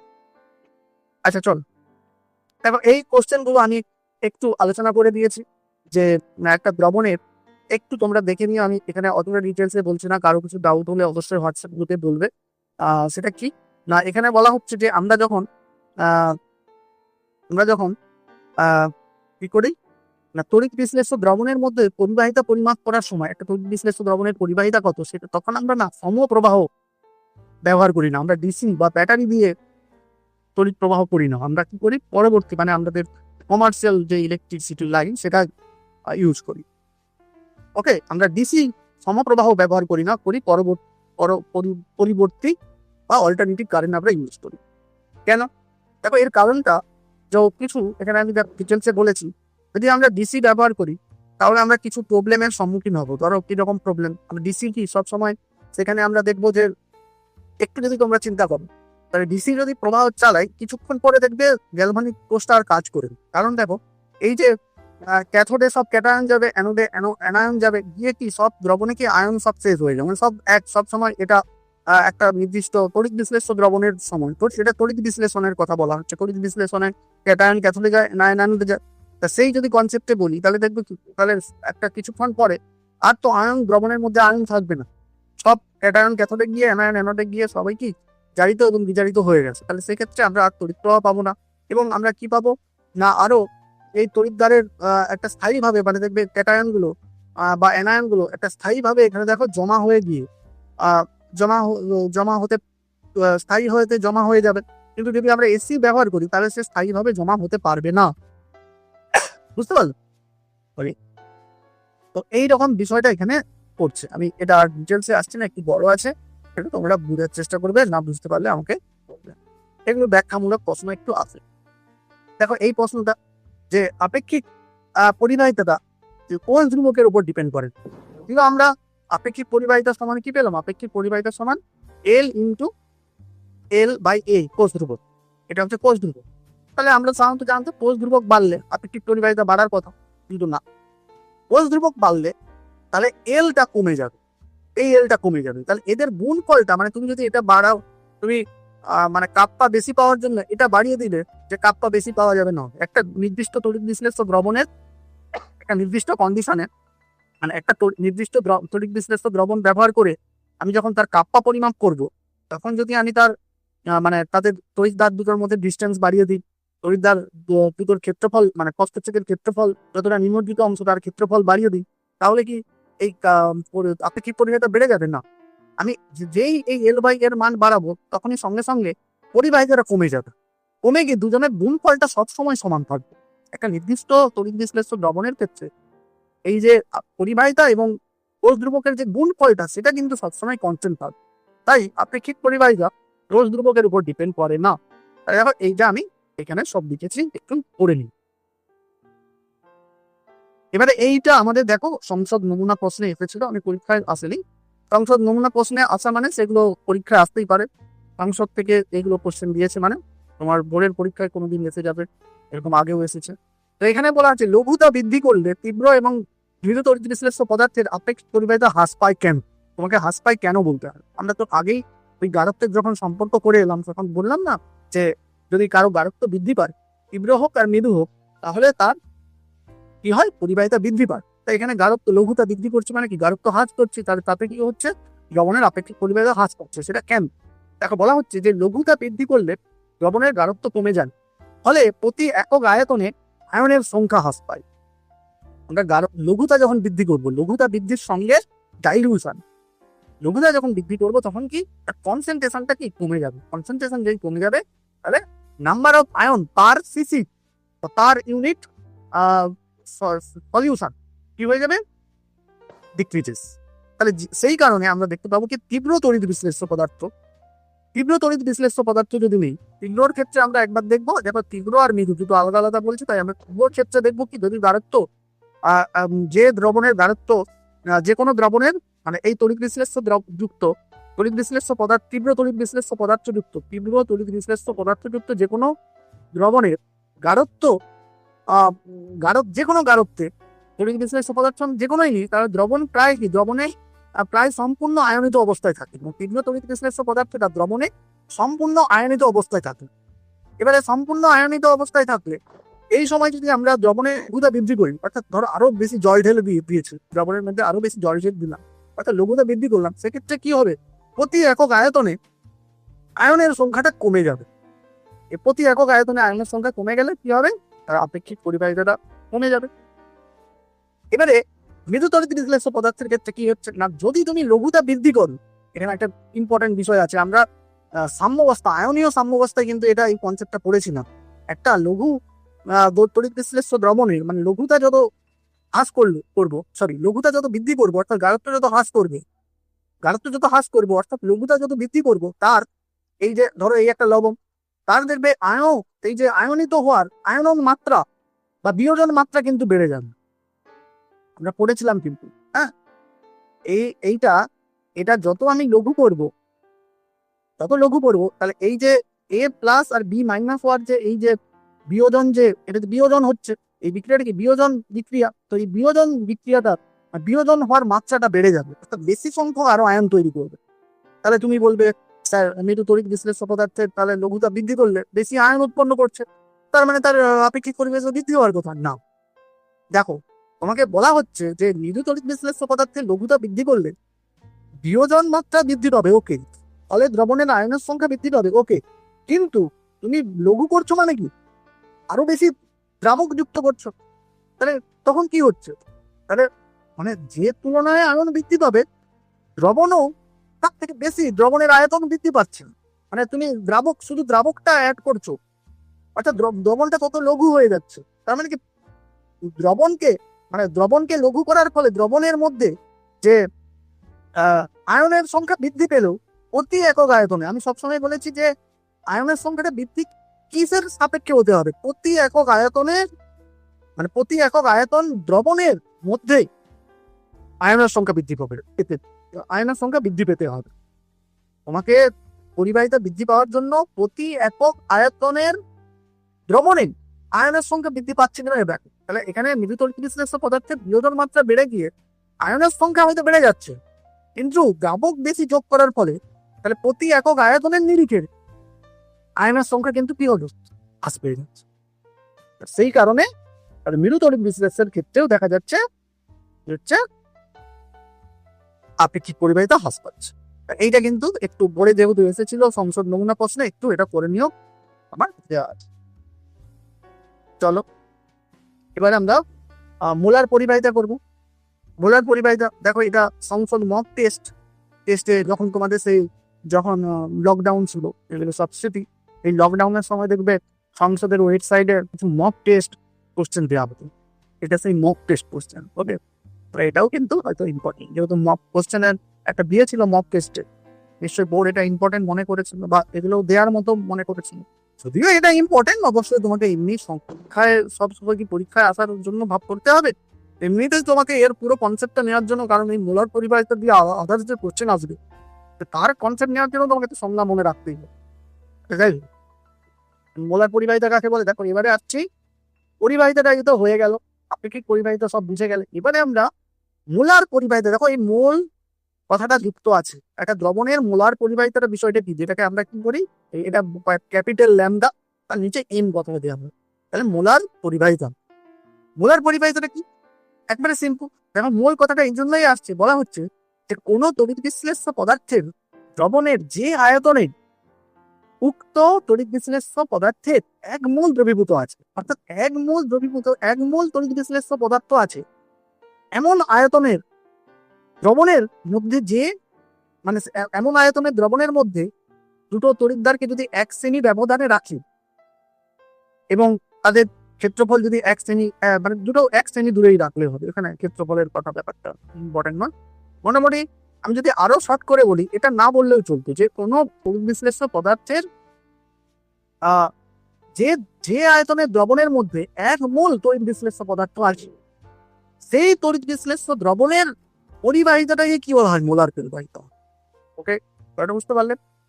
অ্যাকচুয়ালি তাহলে মোলার পরিবাহিতাটা পরিমাপ করার জন্য তো তোমাকে একটা তড়িৎদ্বার যুক্ত করতে হবে। হ্যাঁ, সেই জন্যই বলছে তড়িৎদ্বারটাকে আমি যুক্ত করলাম, এই জন্য এই শব্দটা এইটা ইউজ করা হচ্ছে। কিন্তু আমি যেটা বললাম, যদি তুমি বলো যে কোনো তড়িৎ বিশ্লেষ্য পদার্থের যে আয়তনের মধ্যে 1 মোল তড়িৎ বিশ্লেষ্য পদার্থ আছে, সেই আয়তনের দ্রবণের পরিবাহিতাটাকে বলা হয় মোলার পরিবাহিতা, সেটাও ঠিক হবে। তাহলে এখানে কি বলা হচ্ছে না, কোনো তড়িৎ বিশ্লেষ্য পদার্থের দ্রবণের যে আয়তনে উক্ত তড়িৎ বিশ্লেষ্য পদার্থের 1 মোল দ্রবীভূত আছে, সেই আয়তনের দ্রবণকে 1 সেমি ব্যবধানে অবস্থিত দুটো তড়িৎদ্বারের মধ্যে রাখলে যে পরিবাহিতা হয় তাকেই বলা হচ্ছে মোলার পরিবাহিতা। কথাটা বুঝতে পারল? তাকেই কি বলা হচ্ছে, মোলার পরিবাহিতা। ওকে, এবারে তাহলে আমরা এই মোলার পরিবাহিতার সঙ্গে, দেখো এটা HS 22 এসেছে, খুব ইম্পর্টেন্ট, সবে এসেছে। তো এখানে কি বলা হচ্ছে না, তোমাকে কোশ্চেন করা হয়েছিল যে মোলার পরিবাহিতার সঙ্গে আপেক্ষিক পরিবাহিতার সম্পর্ক স্থাপন করো, এখানে সম্পর্ক স্থাপন করো কোশ্চেনটা এটি নাম্বারে। ওকে, আর সম্পর্ক কি, হ্যাঁ সম্পর্ক কি তো আমরা পরে যেটা পাচ্ছি একবারে শেষে, কিন্তু সম্পর্ক স্থাপন করো, কিন্তু এটা কোশ্চেন এসেছিল 22। ওকে, দেখো আমরা তাহলে কি পাবো না, আমরা জাস্ট সংজ্ঞাটা নিয়ে এগোবো। সংজ্ঞায় কি বলা হচ্ছে না, যে আয়তনের দ্রবণের মধ্যে 1 মোল তড়িৎ বিশ্লেষ্য পদার্থ আছে, এই তড়িৎ বিশ্লেষ্য দ্রবণের মধ্যে যদি আমরা 1 সেমি দূরে দুটো তড়িৎদ্বার রাখি, তখন যে পরিবাহিতাটা পাওয়া যায়, এই পরিবাহিতাটা কি বলা হচ্ছে, তখন যে পরিবাহিতাটা পাওয়া যায় সেই পরিবাহিতাটা কি বলা হচ্ছে, মোলার পরিবাহিতা। যেহেতু দ্রবণের মধ্যে 1 মোল তড়িৎ বিশ্লেষ্য আছে, তাই সেই পরিবাহিতাটাকে আমরা কি বলছি, মোলার পরিবাহিতা। ওকে, এবারে আমরা সম্পর্কটা কি পাচ্ছি, সম্পর্কটা পাচ্ছি এটাই যে আমরা তাহলে ধরে নিলাম যে 1 মোল তড়িৎ বিশ্লেষ্য পদার্থ দ্রবীভূত আছে VCC দ্রবণের মধ্যে। বললাম না, যে আয়তনের দ্রবণের মধ্যে 1 মোল আছে সেটা আমি সেই আয়তনটা ধরো VC। 1 মোল তড়িৎ বিশ্লেষ্য পদার্থ কত আছে? VCC দ্রবণের মধ্যে দ্রবীভূত আছে। এবারে দ্রবণের যদি আপেক্ষিক পরিবাহিতা কাপ্পা হয়, তাহলে আমরা কি পাচ্ছি? দেখো, এখনই আমরা আপেক্ষিক পরিবাহিতার সঙ্গে আমরা কি পেলাম? 1 সিসি দ্রবণের পরিবাহিতাটা কি বলা হয়? আপেক্ষিক পরিবাহিতা। এক্ষুনি তো আলোচনা করে এলাম যে 1 সিসি দ্রবণের পরিবাহিতাটা কি বলা হয়? আপেক্ষিক পরিবাহিতা। সরি, তাহলে VCC দ্রবণের পরিবাহিতাটা কি বলি? Kappa into V. আমরা যদি 1 সিসি দ্রবণের পরিবাহিতাটা যদি আপেক্ষিক পরিবাহিতার সমান হয়, কাপ্পা হয়, তাহলে VCC দ্রবণের পরিবাহিতাটা কত হবে? Kappa into V. এবারে ওটাই তো বললাম, VCC দ্রবণের পরিবাহিতাটাকে, যে এই 1 মোলটা কোথায় আছে? VCCর মধ্যে। তাহলে এই VCC দ্রবণের পরিবাহিতাটাকে কি বলা হচ্ছে? VCC দ্রবণে যেহেতু 1 মোল আছে, তাহলে এই VCC দ্রবণে 1 মোল আছে মানেই এই দ্রবণের পরিবাহিতাটাকে কি বলা হচ্ছে? মোলার পরিবাহিতা। তাহলে এইটা এইখানে এম হবে। তাহলে মোলার পরিবাহিতা সমান কি দাঁড়াবে? মোলার পরিবাহিতা দাঁড়ালো কাপ্পা ইনটু ভি। ওকে, এবারে এই সমীকরণটা খুব একটা কাজের নয়, কারণ ভিটা অ্যাকচুয়ালি আমাদের দ্রবণের গাঢ়ত্ব দিয়েই বলে। আমাকে তো বলবে না যে 1 মোলটা VCCর মধ্যে কত আছে, আমাকে এরকম গাঢ়ত্ব না দিয়ে তোমাকে গাঢ়ত্ব তো বলে যে কোনো একটা তড়িৎ বিশ্লেষ্য দ্রবণের গাঢ়ত্ব ধরো এম মোলারিটি, তার গাঢ়ত্ব এম মোলারিটি। ওকে, মোলারিটি এম, এটাও মনে রাখবে। তাহলে আমরা কি পেলাম? যে মোলার পরিবাহিতা সমান আপেক্ষিক পরিবাহিতা ইনটু 1 মোল তড়িৎ বিশ্লেষ্য যে আয়তনের মধ্যে আছে সেই আয়তনের গুণফল, কাপ্পা ইনটু সেই আয়তন গুণ করলে কি পাবে? মোলার পরিবাহিতা। তো এখান থেকেই আমরা এই পরে আমরা মেন সমীকরণটা পাবো। এবারে আমরা এইটা পরীক্ষা, এটাই আমাদের ইম্পর্টেন্ট। ধরো তোমাকে একটা তড়িৎ বিশ্লেষ্য দ্রবণের মোলারিটি বলা হলো, মানে তার গাঢ়ত্বটা মোলারিটি দিয়ে বলা হচ্ছে। সেই মোলারিটি কত বলা হচ্ছে? এম। তড়িৎ বিশ্লেষ্য পদার্থের মোলারিটি বলা হচ্ছে এম। মোলারিটি এম যদি বলা হয়, তাহলে এম এর মানেটা, আমি সেই পুরোনো পড়াতে যাচ্ছি। মোলারিটি এম মানে এম মোল তড়িৎ বিশ্লেষ্য আছে। দেখো, আমরা 1 মোলারিটি এম মানে কি? 1 এম মানে কি? মোলারিটি ধরে এম 1 বললাম, এম তো একটা সংখ্যা। এই এমটা একটা কমন ভাবে আমি এম বললাম, কিন্তু এটা একটা সংখ্যাকে রিপ্রেজেন্ট করছে। সেটা আমি ধরো 1 বললাম, 1 মোলার। এটার মানে কি? যে 1 মোল পার লিটার দ্রবণ। 1 মোল পার বা 1 লিটার মানে 1000 সিসি। 1000 সিসি, তাহলে 1000 সিসিতে 1 মোল আছে। তাহলে এখানে আমি মোলারিটি এম বললাম, মানে কি? এম মোল তড়িৎ বিশ্লেষ্য দ্রবীভূত আছে 1000 সিসির মধ্যে, তাই তো? মোলারিটি এম মানে এম মোল তড়িৎ বিশ্লেষ্য পদার্থ দ্রবীভূত আছে 1000 সিসির মধ্যে। এবারে আমরা সংজ্ঞা অনুযায়ী কি বুঝবো? 1 মোল কত দ্রবণের মধ্যে আছে? সেখানে দেখো, এম মোল যদি 1000 সিসির মধ্যে থাকে, তাহলে 1 মোল কতর মধ্যে আছে? 1 মোল তড়িৎ বিশ্লেষ্য আছে 1000/m এর মধ্যে, 1000/m সিসির মধ্যে, তাই তো? তাহলে আমরা এক্ষুনি তাহলে এই যে 1 মোল কত তড়িৎ বিশ্লেষ্য, মানে 1 মোল তড়িৎ বিশ্লেষ্য পদার্থ কত আয়তনের দ্রবণের মধ্যে থাকবে সেটা পেয়ে যাবো কি? 1000/m করে। আচ্ছা, তাহলে এখন আমরা কি পাবো? মোলার পরিবাহিতা সমান কাপ্পা ইনটু ভিটা এখন কত পেলো? কত আয়তন? 1000/m। তাহলে ভি মোলার পরিবাহিতা সমান কাপ্পা ইনটু 1000/m। কথাটা বুঝতে পারলে? আমরা পেলাম কি? যে মোলার পরিবাহিতা সমান কাপ্পা ইনটু ভি। এই ভিটা কি? এই ভিটা একটা পার্টিকুলার আয়তন, যে আয়তনের মধ্যে 1 মোল তড়িৎ বিশ্লেষ্য পদার্থ আছে। তাহলে এবারে যদি তোমাকে একটা দ্রবণের গাঢ়ত্ব এম মোল বলে দেয়, তাহলে 1 মোল কত সিসির মধ্যে আছে সেটা আমরা পেয়ে যাবো কি? 1000/m করে। তাহলে আমরা পাচ্ছি কি? তাহলে মোলার পরিবাহিতা সমান কাপ্পা আপেক্ষিক পরিবাহিতা ইনটু 1000/m। এখানে এমটা কি? মোলারিটি। ওকে, চলো এবারে ইউনিট। দেখো, ইউনিট দিয়ে কিন্তু এখানে প্রচুর কোশ্চেন আছে, প্রত্যেক বছর 1 বছর ছাড়া ইউনিট দিয়ে কোশ্চেন আছে। মোলার পরিবাহিতার ইউনিট বলো 1 নম্বরের কোশ্চেন, বা এক্ষুনি আমরা তুল্যাঙ্ক পরিবাহিতা পড়বো, তারও ইউনিট জিজ্ঞাসা করে। এই দুটো মোলার পরিবাহিতা এবং তুল্যাঙ্ক পরিবাহিতার ইউনিট প্রত্যেক বছর প্রায় 1 বছর ছাড়া কিন্তু আছে। এবছর ইম্পর্টেন্ট কিনা আমাকে দেখতে হবে। আমরা যখন পরে কিউ আলোচনা করবো তখন আমরা নিশ্চয়ই এসব বিষয় নিয়ে আলোচনা করবো। তো এখন আমরা সবকিছু জানতে হবে। তো মোলার পরিবাহিতা কাকে বলে? মোলার পরিবাহিতা আমরা কি পেলাম? মোলার পরিবাহিতা সমান, সংজ্ঞা থেকে আমরা ইউনিট মুখস্থ করবো না, আমরা জাস্ট ইউনিটটা ক্যালকুলেট করবো। মুখস্থ করতে গিয়ে ভুলে যাওয়ার চান্স বেশি, কিন্তু আমরা যদি বুঝে যাই তাহলে সেটা আমরা পরীক্ষায় নিজেই ক্যালকুলেট করে লিখতে পারবো, সঠিকটাই তখন আসবে, দেখবে এভাবে করলে সঠিকই আসবে। তো আমরা দেখো তাহলে এর ইউনিট বের করতে গিয়ে আমরা কাপ পার ইউনিট কি জানলাম, কাপ পার ইউনিট জানছি ohm inverse, semi inverse, SI unit কি সিমেন্স মিটার ইনভার্স, এটা জানি। এবারে দেখো জাস্ট আয়তনের এই যে এখানে ভি মানে কি, ভি হচ্ছে আয়তনের, কিন্তু এই যে আয়তনটা কিন্তু কি করা হচ্ছে, এই আয়তনটা কিন্তু আয়তন পার মোল, পার কিন্তু মোল, এটা আয়তনটা কিন্তু আয়তন পার মোল। দেখো এখানে হাজারটা কি সিসি, হাজার সিসি মানে ধরো আমি সিজিএস এ নিচ্ছি, তাহলে হাজার কিন্তু সেমি কিউব, এখানে কিন্তু হাজারটা এখানে সংখ্যা নয়, হাজার সেমি কিউব। দেখো তুমি নিচে চলে যাও, এক্ষুনি যে আলোচনা করলাম সেটা কিন্তু হাজার সিসি ছিল, আর এটা কি এম মোল, তাহলে এর ইউনিটটা কিন্তু এই পার্টটার ইউনিট হলো সেমি কিউব বাই মোল, অর্থাৎ সেমি কিউব মোল ইনভার্স। দেখো সেমি কিউব মোল ইনভার্স, মিটারে হলে মিটার কিউব মোল ইনভার্স। তাহলে দেখো এবারে যদি এই গুলো যুক্ত করে দিই, মানে এর সঙ্গে এটা যুক্ত করে দিই, তাহলে এটা তো আমরা কাপ পার ইউনিট পেলাম এইটা, আর এটা, আর এইটার ইউনিট কি পেলাম এটা, আর এটা। এবারে তাহলে এদের গুণ করে দিলে কি, তাহলে আমরা এই মোলার পরিবাহিতার ইউনিট পেয়ে যাবো। তাহলে গুণ করলে দেখো ওহম ইনভার্সটা থাকবে, দেখো এখানে আছে সেমি ইনভার্স আর এখানে আছে সেমি কিউ, তাহলে এই দুটো গুণ করলে কি সেমি স্কোয়ার হয়ে যাবে, আর মোল ইনভার্স একই একই রকম, এখানে siemens litre square mole inverse. Okay বাস, চলো দেখো এটা যদি তুমি বুঝে যাও, একই রকম আরো একটা আমরা টাইপের পরিবাহিতাটা জানবো, সেটা কি, যেমন মোলার পরিবাহিতা জানলাম, সেই একই টাইপের আরেকটা পরিবাহিতা আছে, সেটা কি তুল্যাঙ্ক পরিবাহিতা, যেটাকে আমরা শুধু ওখানে যেমন আমরা ল্যামডা দিয়ে প্রকাশ করলাম, এখানে আমরা শুধু ল্যামডা দিয়ে প্রকাশ করে দিতে, তুল্যাঙ্ক পরিবাহিতা, ইকুইভ্যালেন্ট কন্ডাক্টেন্স। ওকে, এটাও দেখো এইচএস 10 সালে এবং মক টেস্টে এসেছিল।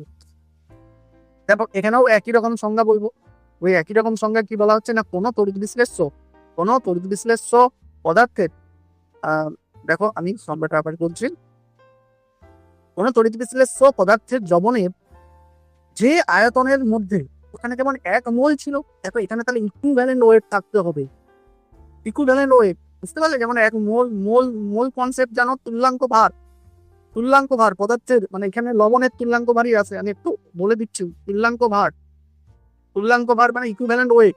তুল্যাঙ্ক ভার কিভাবে বের করি, এখানে তো লবণই বেশিরভাগ আছে, তাহলে লবণের তুল্যাঙ্ক ভার কিভাবে বের করি, একবার সূত্র আছে, লবণের তুল্যাঙ্ক ভার বের করা হয় লবণের সংকেত ভর, মানে বলতে তার সংকেতের মধ্যে যে আণবিক ভরটা আছে, মানে তার আণবিক ভরটাকেই লবণের ক্ষেত্রে আমরা সংকেত ভর বলি, তাহলে সংকেত অনুযায়ী তার সংকেত ভর বাই কি, সংকেত ভর বাই এই লবণের মধ্যে, একটা লবণের মধ্যে টোটাল কতগুলো, এক অণু লবণের মধ্যে টোটাল কটা ধনাত্মক চার্জ, বা টোটাল ক্যাটায়ন চার্জ কত, আর টোটাল ধনাত্মক চার্জ বা টোটাল ঋণাত্মক চার্জ। মানে আমি যদি ধরো তোমাকে আমি ধরো এখানে নিচ্ছি L2SO4 বলছি, এটা একটা লবণ, এটা একটা L2SO4 বলছি, তাহলে এই অ্যালুমিনিয়াম কি থাকে 3+, তাহলে দুটো অ্যালুমিনিয়াম মানে কত 6+, আর SO4 কি হয় 2-, তাহলে 3টে SO4 মানে কি 6-, তাহলে ক্যাটায়ন নাও অ্যানায়ন নাও, এই চার্জটা কিন্তু সমান পাবে। তাহলে এখানে সেটাই বলা হচ্ছে লবণের তুল্যাঙ্ক মানে সমান সংকেত ভর বাই লবণের মধ্যে টোটাল যে positive charge or negative charge, এটা বুঝতে পারলে। তাহলে একটা লবণের যত তুল্যাঙ্ক ভার পেলাম, সেই তুল্যাঙ্ক ভারটাকে আবার যদি গ্রামে প্রকাশ করি, ধরো একটা লবণের আমরা NaCl এর ক্ষেত্রে তার তুল্যাঙ্ক ভার পাই কত 36.5, তাহলে NaCl এর তুল্যাঙ্ক ভার কত 36.5, তাহলে এই 36.5 গ্রামকে আমরা কি বলবো 1 গ্রাম তুল্যাঙ্ক সোডিয়াম ক্লোরাইড, যেমন 1 মোল মানে তার আণবিক ভর, ওকে, মানে 1 মোল পদার্থ মানে তার গ্রাম আণবিক ভরটাকে গ্রামে প্রকাশ করলে যত হয়, তেমনি এখানে গ্রাম ইকুইভ্যালেন্ট ওয়েট বা গ্রাম তুল্যাঙ্ক ভার, গ্রাম ইকুইভ্যালেন্ট করে ইংরেজিতে লিখছি তাহলে এটা আমি লিখে দিচ্ছি 1 গ্রাম তুল্যাঙ্ক, দেখো 1 গ্রাম নয় কিন্তু 1 গ্রাম তুল্যাঙ্কে, গ্রামের পরে একটা হাইফেন দিয়ে তুল্যাঙ্কটা থাকলে এটা একটা অন্য একক হয়ে যাচ্ছে, অন্য একটা রাশি বোঝাচ্ছে, 1 গ্রাম নয় কিন্তু 1 গ্রাম তুল্যাঙ্ক, 1 গ্রাম তুল্যাঙ্ক মানে কত, যার 1 গ্রাম তুল্যাঙ্ক বলছি সে তার যত তুল্যাঙ্ক ভার হয় তত গ্রামকে 1 গ্রাম তুল্যাঙ্ক বলে। আমি যদি এটা NaCl এর 1 গ্রাম তুল্যাঙ্কের কথাই আসি, তাহলে 1 গ্রাম তুল্যাঙ্ক NaCl মানে কত না এই 36.5 গ্রাম, ওকে 36.5 গ্রাম, তাহলে 2 গ্রাম তুল্যাঙ্ক মানে এর 2 গুণ, 3 গ্রাম তুল্যাঙ্ক NaCl মানে এর 3 গুণ। ঠিক আছে, তাহলে এখানে সেটাই আসছে যে তো এখানে আসছে যে কোনো তড়িৎ বিশ্লেষ্য দ্রবণের যে আয়তনের মধ্যে উক্ত তড়িৎ বিশ্লেষ্য পদার্থের 1 গ্রাম তুল্যাঙ্ক দ্রবীভূত আছে, ওখানে ছিল 1 মোল, এখানে আসছে 1 গ্রাম তুল্যাঙ্ক যত দ্রবণের মধ্যে আছে, সেই দ্রবণের কত আয়তনের দ্রবণের মধ্যে যদি আমরা 1 সেমি দূরে দুটো তড়িৎদ্বারকে রাখি, তখন যে পরিবাহিত দেখা যায় সেই পরিবাহিতটা কি বলা হচ্ছে? তুল্যাঙ্ক পরিবাহিত। ক্লিয়ার? তাহলে এটাই আমাদের জাস্ট। এবারে এখানেও দেখো এদের মধ্যে আমি রিলেশন টানবো। রিলেশন দেখো এগুলো ফাঁকা ফাঁকা হয়ে গেছে, দেখা হয়নি আমার। দেখো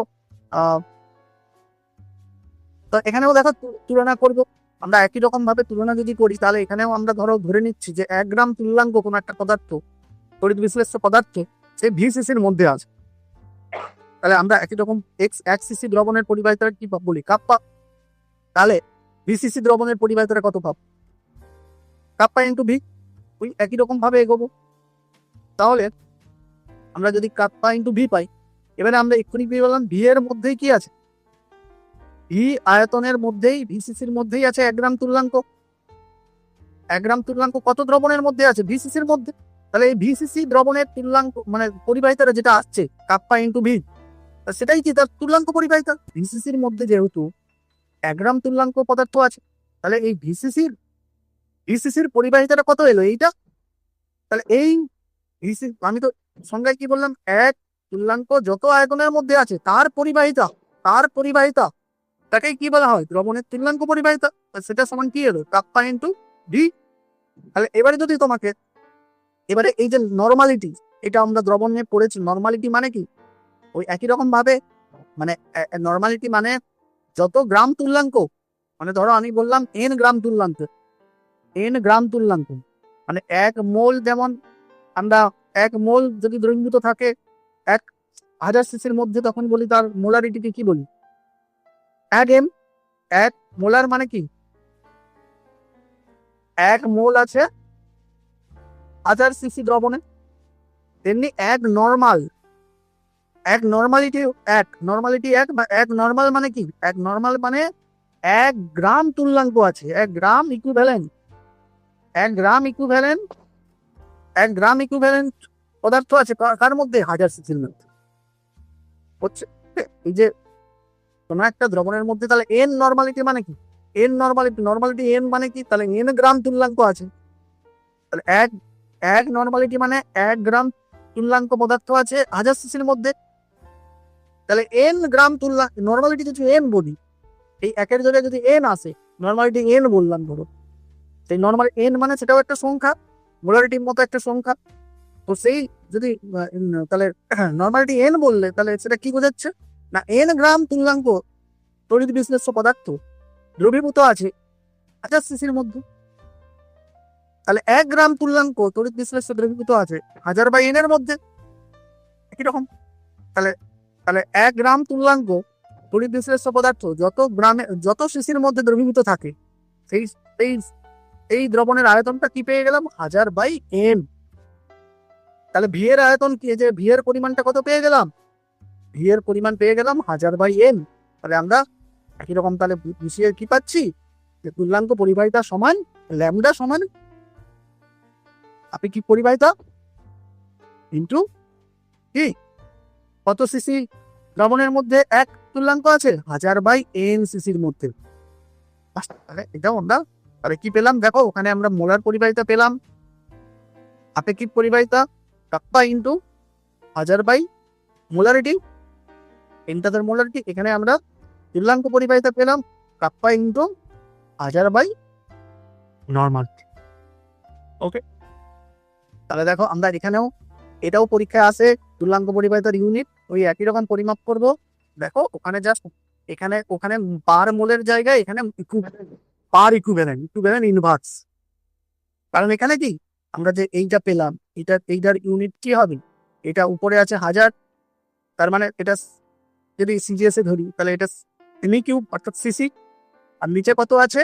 এন মানে কি? N equivalent. এন গ্রাম তুল্যাঙ্ক, আমি যদি বাংলায় লিখি তাহলে গ্রাম তুল্যাঙ্ক ইনভার্স। বাংলায় লিখলে কি বলবো? গ্রাম তুল্যাঙ্ক ইনভার্স। লিখবো যে গ্রাম তুল্যাঙ্ক, গ্রাম তুল্যাঙ্ক ইনভার্স। ওকে, ইউনিটটা ইউএসডি লিখবেন ভালো হবে। তো এটা আমরা পাচ্ছি। ওকে, চল এবারে দেখো, এটাও আমাদের পরীক্ষায় আসে, এসেও ছিল। এটা পরীক্ষায় আসেনি এখনো, যাই হোক আসতে পারে। সেটা হচ্ছে মোলার পরিবাহিতা, অর্থাৎ এই যে ল্যামডা এম এবং তুল্যাঙ্ক পরিবাহিতার মধ্যে তো সম্পর্ক, তুল্যাঙ্ক পরিবাহিতা অর্থাৎ ল্যামডা এম এবং ল্যামডার মধ্যে সম্পর্ক আমরা বের করি। দেখো কিছু নয়, আমরা পেলাম কি না, এটা পেলাম আমরা মোলার পরিবাহিতা সমান পেলাম এটা, তুল্যাঙ্ক পরিবাহিতা সমান পেলাম এটা। এবারে যদি আমরা এই ল্যামডা এন বাই ল্যামডা করি, তাহলে আমরা দেখতে পেলাম কি অ্যাকচুয়ালি ল্যামডা এম এর সঙ্গে ল্যামডা এন সমান কি পেলাম? কাপ্পা ইন্টু হাজার বাই এম। এটা এমটা কিন্তু নিচে আছে, মানে এই মোলার পরিবাহিতার সঙ্গে মোলারিটির কিন্তু ব্যস্ত সম্পর্ক তখন নিচে। ওকে, তাহলে এখানেও দেখো তুল্যাঙ্ক পরিবাহিতা সমান কাপ্পা ইন্টু হাজার বাই এম। ওকে, এটাও কিন্তু তখন নিচে আছে। তাই আমি যখন এদের ল্যামডা এম বাই ল্যামডা নিব, তাহলে নিশ্চয়ই ল্যামডা এন এর সঙ্গে নিচে থাকবে এন, নিচে থাকবে, আমি এখানে একটু লিখে দিচ্ছি মনে করে। তাহলে এম এর সঙ্গে তখন নিচে এম থাকবে, ওপরে বা তুমি যদি দুটোকে ভাগ করো এর সঙ্গে এ, তাহলে এনটা দেখবে, এনটা হচ্ছে যেহেতু এটার সঙ্গে এটা ভাগ করছো, তাহলে কি এনটা উপরে চলে যাবে। ল্যামডা এম বাই ল্যামডা করছো, তাহলে এনটা উপরে গিয়ে তাহলে কি এন বাই এম পাবো, এন বাই এম। তাহলে আমরা পেলাম কি না, ল্যামডা এন অর্থাৎ মোলার পরিবাহিতা মোলার পরিবাহিতা বাই তুল্যাঙ্ক পরিবাহিতা সমান এন বাই এ। দেখো তুল্যাঙ্ক পরিবাহিতা নর্মালিটি কোনাকুনি, মোলার পরিবাহিতা মোলারিটি কোনাকুনি। ওকে, এবারে আমরা দেখবে, এটা একটু মনে রাখবে, আমি আর ওটা ডিটেলসে আর এখন বলা যাবে না। তো সেটা যে নর্মালিটি, আমরা জানি এটা নর্মালিটি, কোন একটা তড়িৎ বিশ্লেষ্য দ্রবণের নর্মালিটি সমান মোলারিটি কিন্তু তড়িৎ বিশ্লেষ্যের প্রতি অণুতে মোট ক্যাটায়ন এবং অ্যানায়নের মোট যোগ্যতা, মানে ওই যে চার্জ, মোট চার্জ, ওই যেটা আমরা তুল্যাঙ্ক পরিবাহিতা বের করি। অ্যালুমিনিয়াম সালফেটের ক্ষেত্রে Al2SO4 এর ক্ষেত্রে এই যে ক্যাটায়ন বা অ্যানায়ন, তার টোটাল চার্জটা কত এলো? 6। ক্যাটায়নের ক্ষেত্রেও মানে চার্জটা ধরবে না, যেটাও ক্যাটায়ন চার্জ বা অ্যানায়নের চার্জ কত হলো? 6। এই 6টাকে এখানে জেড দিয়ে প্রকাশ করা হোক প্রত্যেকটা লবণের ক্ষেত্রে। তাহলে জেড এর মান মানে কি? তার প্রতি অণুতে মোট ক্যাটায়নের চার্জ বা মোট অ্যানায়নের চার্জ, প্রতি অণুতে মোট ক্যাটায়নের চার্জ বা অ্যানায়নের চার্জ, জেড। তাহলে আমরা এই নর্মালিটি আর মোলারিটির সম্পর্ক জানি যে কি নর্মালিটি সমান কোন একটা তড়িৎ বিশ্লেষ্য দ্রবণের নর্মালিটি সমান তার মোলারিটি ইন্টু ওই তড়িৎ বিশ্লেষ্য পদার্থের জেড। দেখো এন সমান এম ইন্টু জেড, অর্থাৎ নর্মালিটি সমান মোলারিটি ইন্টু প্রতি অণুতে মোট ক্যাটায়নের চার্জ বা মোট অ্যানায়নের চার্জ। ওকে, সেটা হচ্ছে জেড এর মান। তাহলে আমরা যদি এখন এই এন এর জায়গায় যদি আমরা এন এর জায়গায় এখন কি বোঝাচ্ছি? এন ইন্টু জেড, এটা আমরা পেলাম। তাহলে কি হচ্ছে? এম কেটে যাচ্ছে, তাহলে এইটা সমান কি দাঁড়ালো? জেড। তাহলে দেখো আমরা পেলাম কি?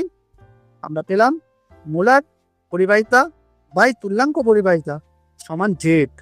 জেডটা আমি এখনই আলোচনা করলাম, জেডটা কি প্রত্যেকটা লবণের ক্ষেত্রে জেড আলাদা আলাদা আসবে।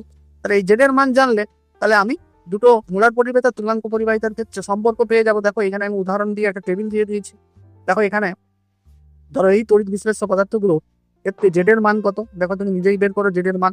HCl কে ভাঙলে কি H প্লাস Cl মাইনাস, তাহলে এখানে জেড এর মান কত? 1। ANO3 কে ভাঙলে কি হবে? A প্লাস NO3 মাইনাস, তাহলে এখানে জেড এর মান টোটাল পজিটিভ চার্জ আর টোটাল নেগেটিভ চার্জ কত? একই আসছে। এখানে NaCl কেও ভাঙলে 1 আসবে। তাহলে দেখো এদের ক্ষেত্রে এই লবণগুলোর ক্ষেত্রে জেড এর মান কত? 1। তাহলে আমরা এক্ষুনি সম্পর্ক কি পেলাম? মোলার পরিবাহিতা সমান জেড ইন্টু তুল্যাঙ্ক পরিবাহিতা। তাহলে আমরা এটা কি এর ক্ষেত্রে যেহেতু 1, তাহলে এদের ক্ষেত্রে মোলার পরিবাহিতা তুল্যাঙ্ক পরিবাহিতা কি? এই লবণগুলোর ক্ষেত্রে মোলার পরিবাহিতা তুল্যাঙ্ক পরিবাহিতা কি? সমান হয়ে গেল। এবার দেখো এই লবণের ক্ষেত্রে Na2SO4, এর যদি আমরা কি পাবো, যদি ভাঙি, তাহলে Na2 আছে মানে 2Na প্লাস, Na তো প্লাসই হবে, তার ভাঙতে নিশ্চয় জানো। এগুলো কিন্তু আমার অনেকে প্রচুর মিস করে। আমি তো দেখেছি স্টুডেন্টদের এইগুলো, তোমরা ক্লাস 11-12 পরেও কিন্তু এই একটা লবণকে ক্যাটায়নে ভাঙাটা এখনো কিন্তু ঠিকঠাক সেবন অনেকেই আছো। যাই হোক, আমি তাদের জন্য আছি। কি করবে দেখো, এখানে Na কটা আছে, চার্জটা পরে, এখানে দেখো Na2SO4, তাই সংখ্যাগুলো আগে নিচে নেই, Na, তারপরে কি SO4, ঠিক আছে। এবারে তোমরা মনে করো তো SO4 এর কি হয়, SO4 কখনো সবসময় 2- বা সোডিয়াম দেখবে 11 নম্বরে আছে, মানে তার যদি ইলেকট্রন বিন্যাস করে 2, 8, 1, তারা একটা ইলেকট্রন সে ছাড়তে পারে, তাই সোডিয়াম সবসময় 1+ হয়, নিশ্চয়ই সে 2+ বা 3+ বলে, সোডিয়াম সবসময় 1+ হয়, তাহলে সোডিয়াম প্লাস। তাহলে যদি তুমি সোডিয়াম একটা মানে যে কোনো একটা চার্জ দিতে পারলেই কিন্তু অন্য চার্জটা যদি ভুলেও যাও দিতে পারবে ঠিকঠাক করে এক্সাম করে। তাহলে দেখো এখানে Na+ হয়তো আমরা যদি জানি, তাহলে এখানে 2Na+ আছে, মানে টোটাল ক্যাটায়ন কতগুলো, 2N, মানে একটা N এর জন্য একটা প্লাস, তাহলে দুটো N এর জন্য 2+, তাহলে এখানে 2+, তাহলে নিশ্চয় এটা একটা আছে, তাহলে এর ক্ষেত্রেই দুটো মাইনাস দুটো হবে, 2- বা -2, তাহলে বুঝতে পারলে। তাহলে এটা এখানে তাহলে টোটাল ক্যাটায়ন চার্জ কত হলো, 2+, এখানে টোটাল ক্যাটায়ন চার্জ কত হলো, 2-, তাহলে মানে জেড এর মান কত এখানে, ওকে। তাহলে জেড এর মান 2, তখন তাহলে কি হচ্ছে দেখো, মোলার পরিবাহিতা সমান 2 ইন্টু তুল্যাঙ্ক পরিবাহিতা।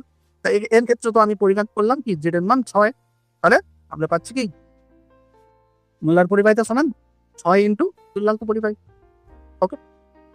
চলো আমরা এবারে কিছু এক্সট্রা আর 2-4টা বিষয়, সেটা হলো ধরো অসীম লঘুতায় মোলার পরিবাহিতা, এটা খুব ইম্পর্টেন্ট। অসীম লঘুতায় মোলার পরিবাহিতা মানে, হ্যাঁ, অসীম লঘুতায় মোলার পরিবাহিতা তা হলো, দেখো আমরা এইখানে খুব ইম্পর্টেন্ট একটা কনসেপ্ট নিয়ে আলোচনা করব। এখনই আমরা পরিবাহিতা, আপেক্ষিক পরিবাহিতা আমরা এক্ষুনি জানলাম না, আমরা জানলাম, সেটাও আমরা এখানে এক্সপ্লেনও করবে, যে আমরা ওখানে এক্সপ্লেন করেছি, আমরা জানলাম যে যদি কারো লঘুতা বৃদ্ধি করা হয়, অর্থাৎ গাঢ়ত্ব হ্রাস করা হয়, তাহলে কিন্তু তার পরিবাহিতা কিন্তু হ্রাস পায়, গাঢ়ত্ব হ্রাস করলে পরিবাহিতা হ্রাস পায়, এটা আমরা কিন্তু পড়ে, গাঢ়ত্ব হ্রাস পেলে পরিবাহিতা কি হ্রাস পায়।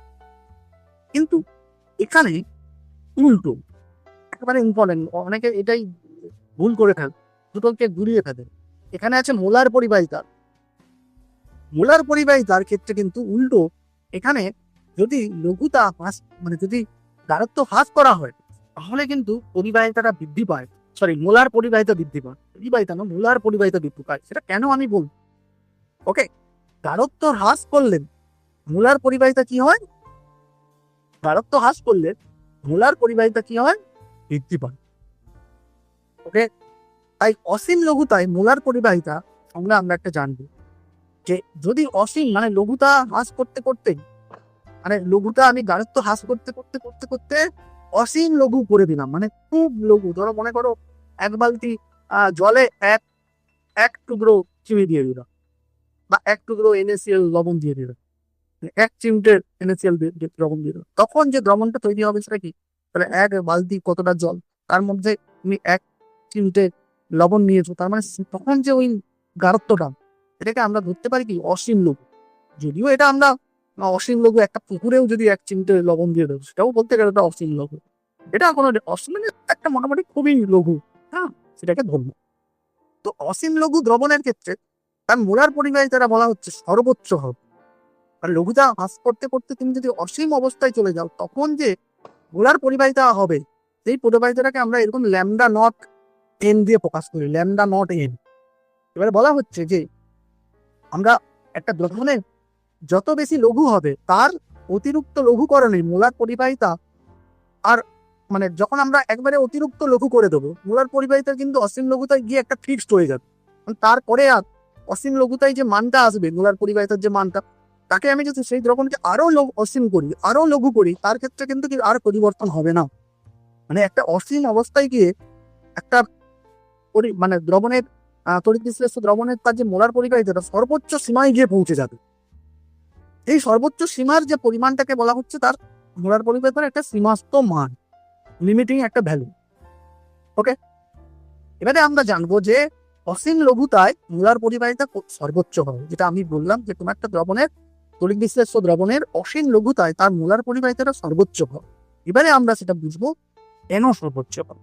তাহলে এই কেনর কথাটার উত্তর পাওয়ার জন্য তাহলে আমরা তো এই যে তড়িৎ বিশ্লেষ্য পদার্থটা নিচ্ছি, সেটা তো একটা তীব্র তড়িৎ বিশ্লেষ্য পদার্থ হতে পারে বা মৃদু তড়িৎ বিশ্লেষ্য পদার্থ হতে পারে। তো বলা হচ্ছে যে তীব্র তড়িৎ বিশ্লেষ্যের ক্ষেত্রে কেন অসীম লঘুতায় মোলার পরিবাহিতা কেন বৃদ্ধি পায় সেটা আমরা আলোচনা করব। আর মৃদু তড়িৎ বিশ্লেষ্য পদার্থের ক্ষেত্রে অসীম লঘুতায় কেন পরিবাহিতা বৃদ্ধি পায়, মোলার পরিবাহিতা না, মোলার পরিবাহিতা কেন বৃদ্ধি পায়।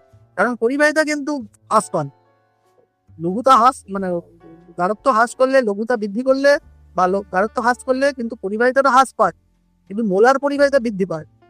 একবারে মাথার মধ্যে ঢুকিয়ে নাও। হ্যাঁ, তো এখানে বলা হচ্ছে যে লঘুতা বৃদ্ধি করলে আয়নগুলোর মধ্যে আন্তর আকর্ষণ বল হ্রাস পায়।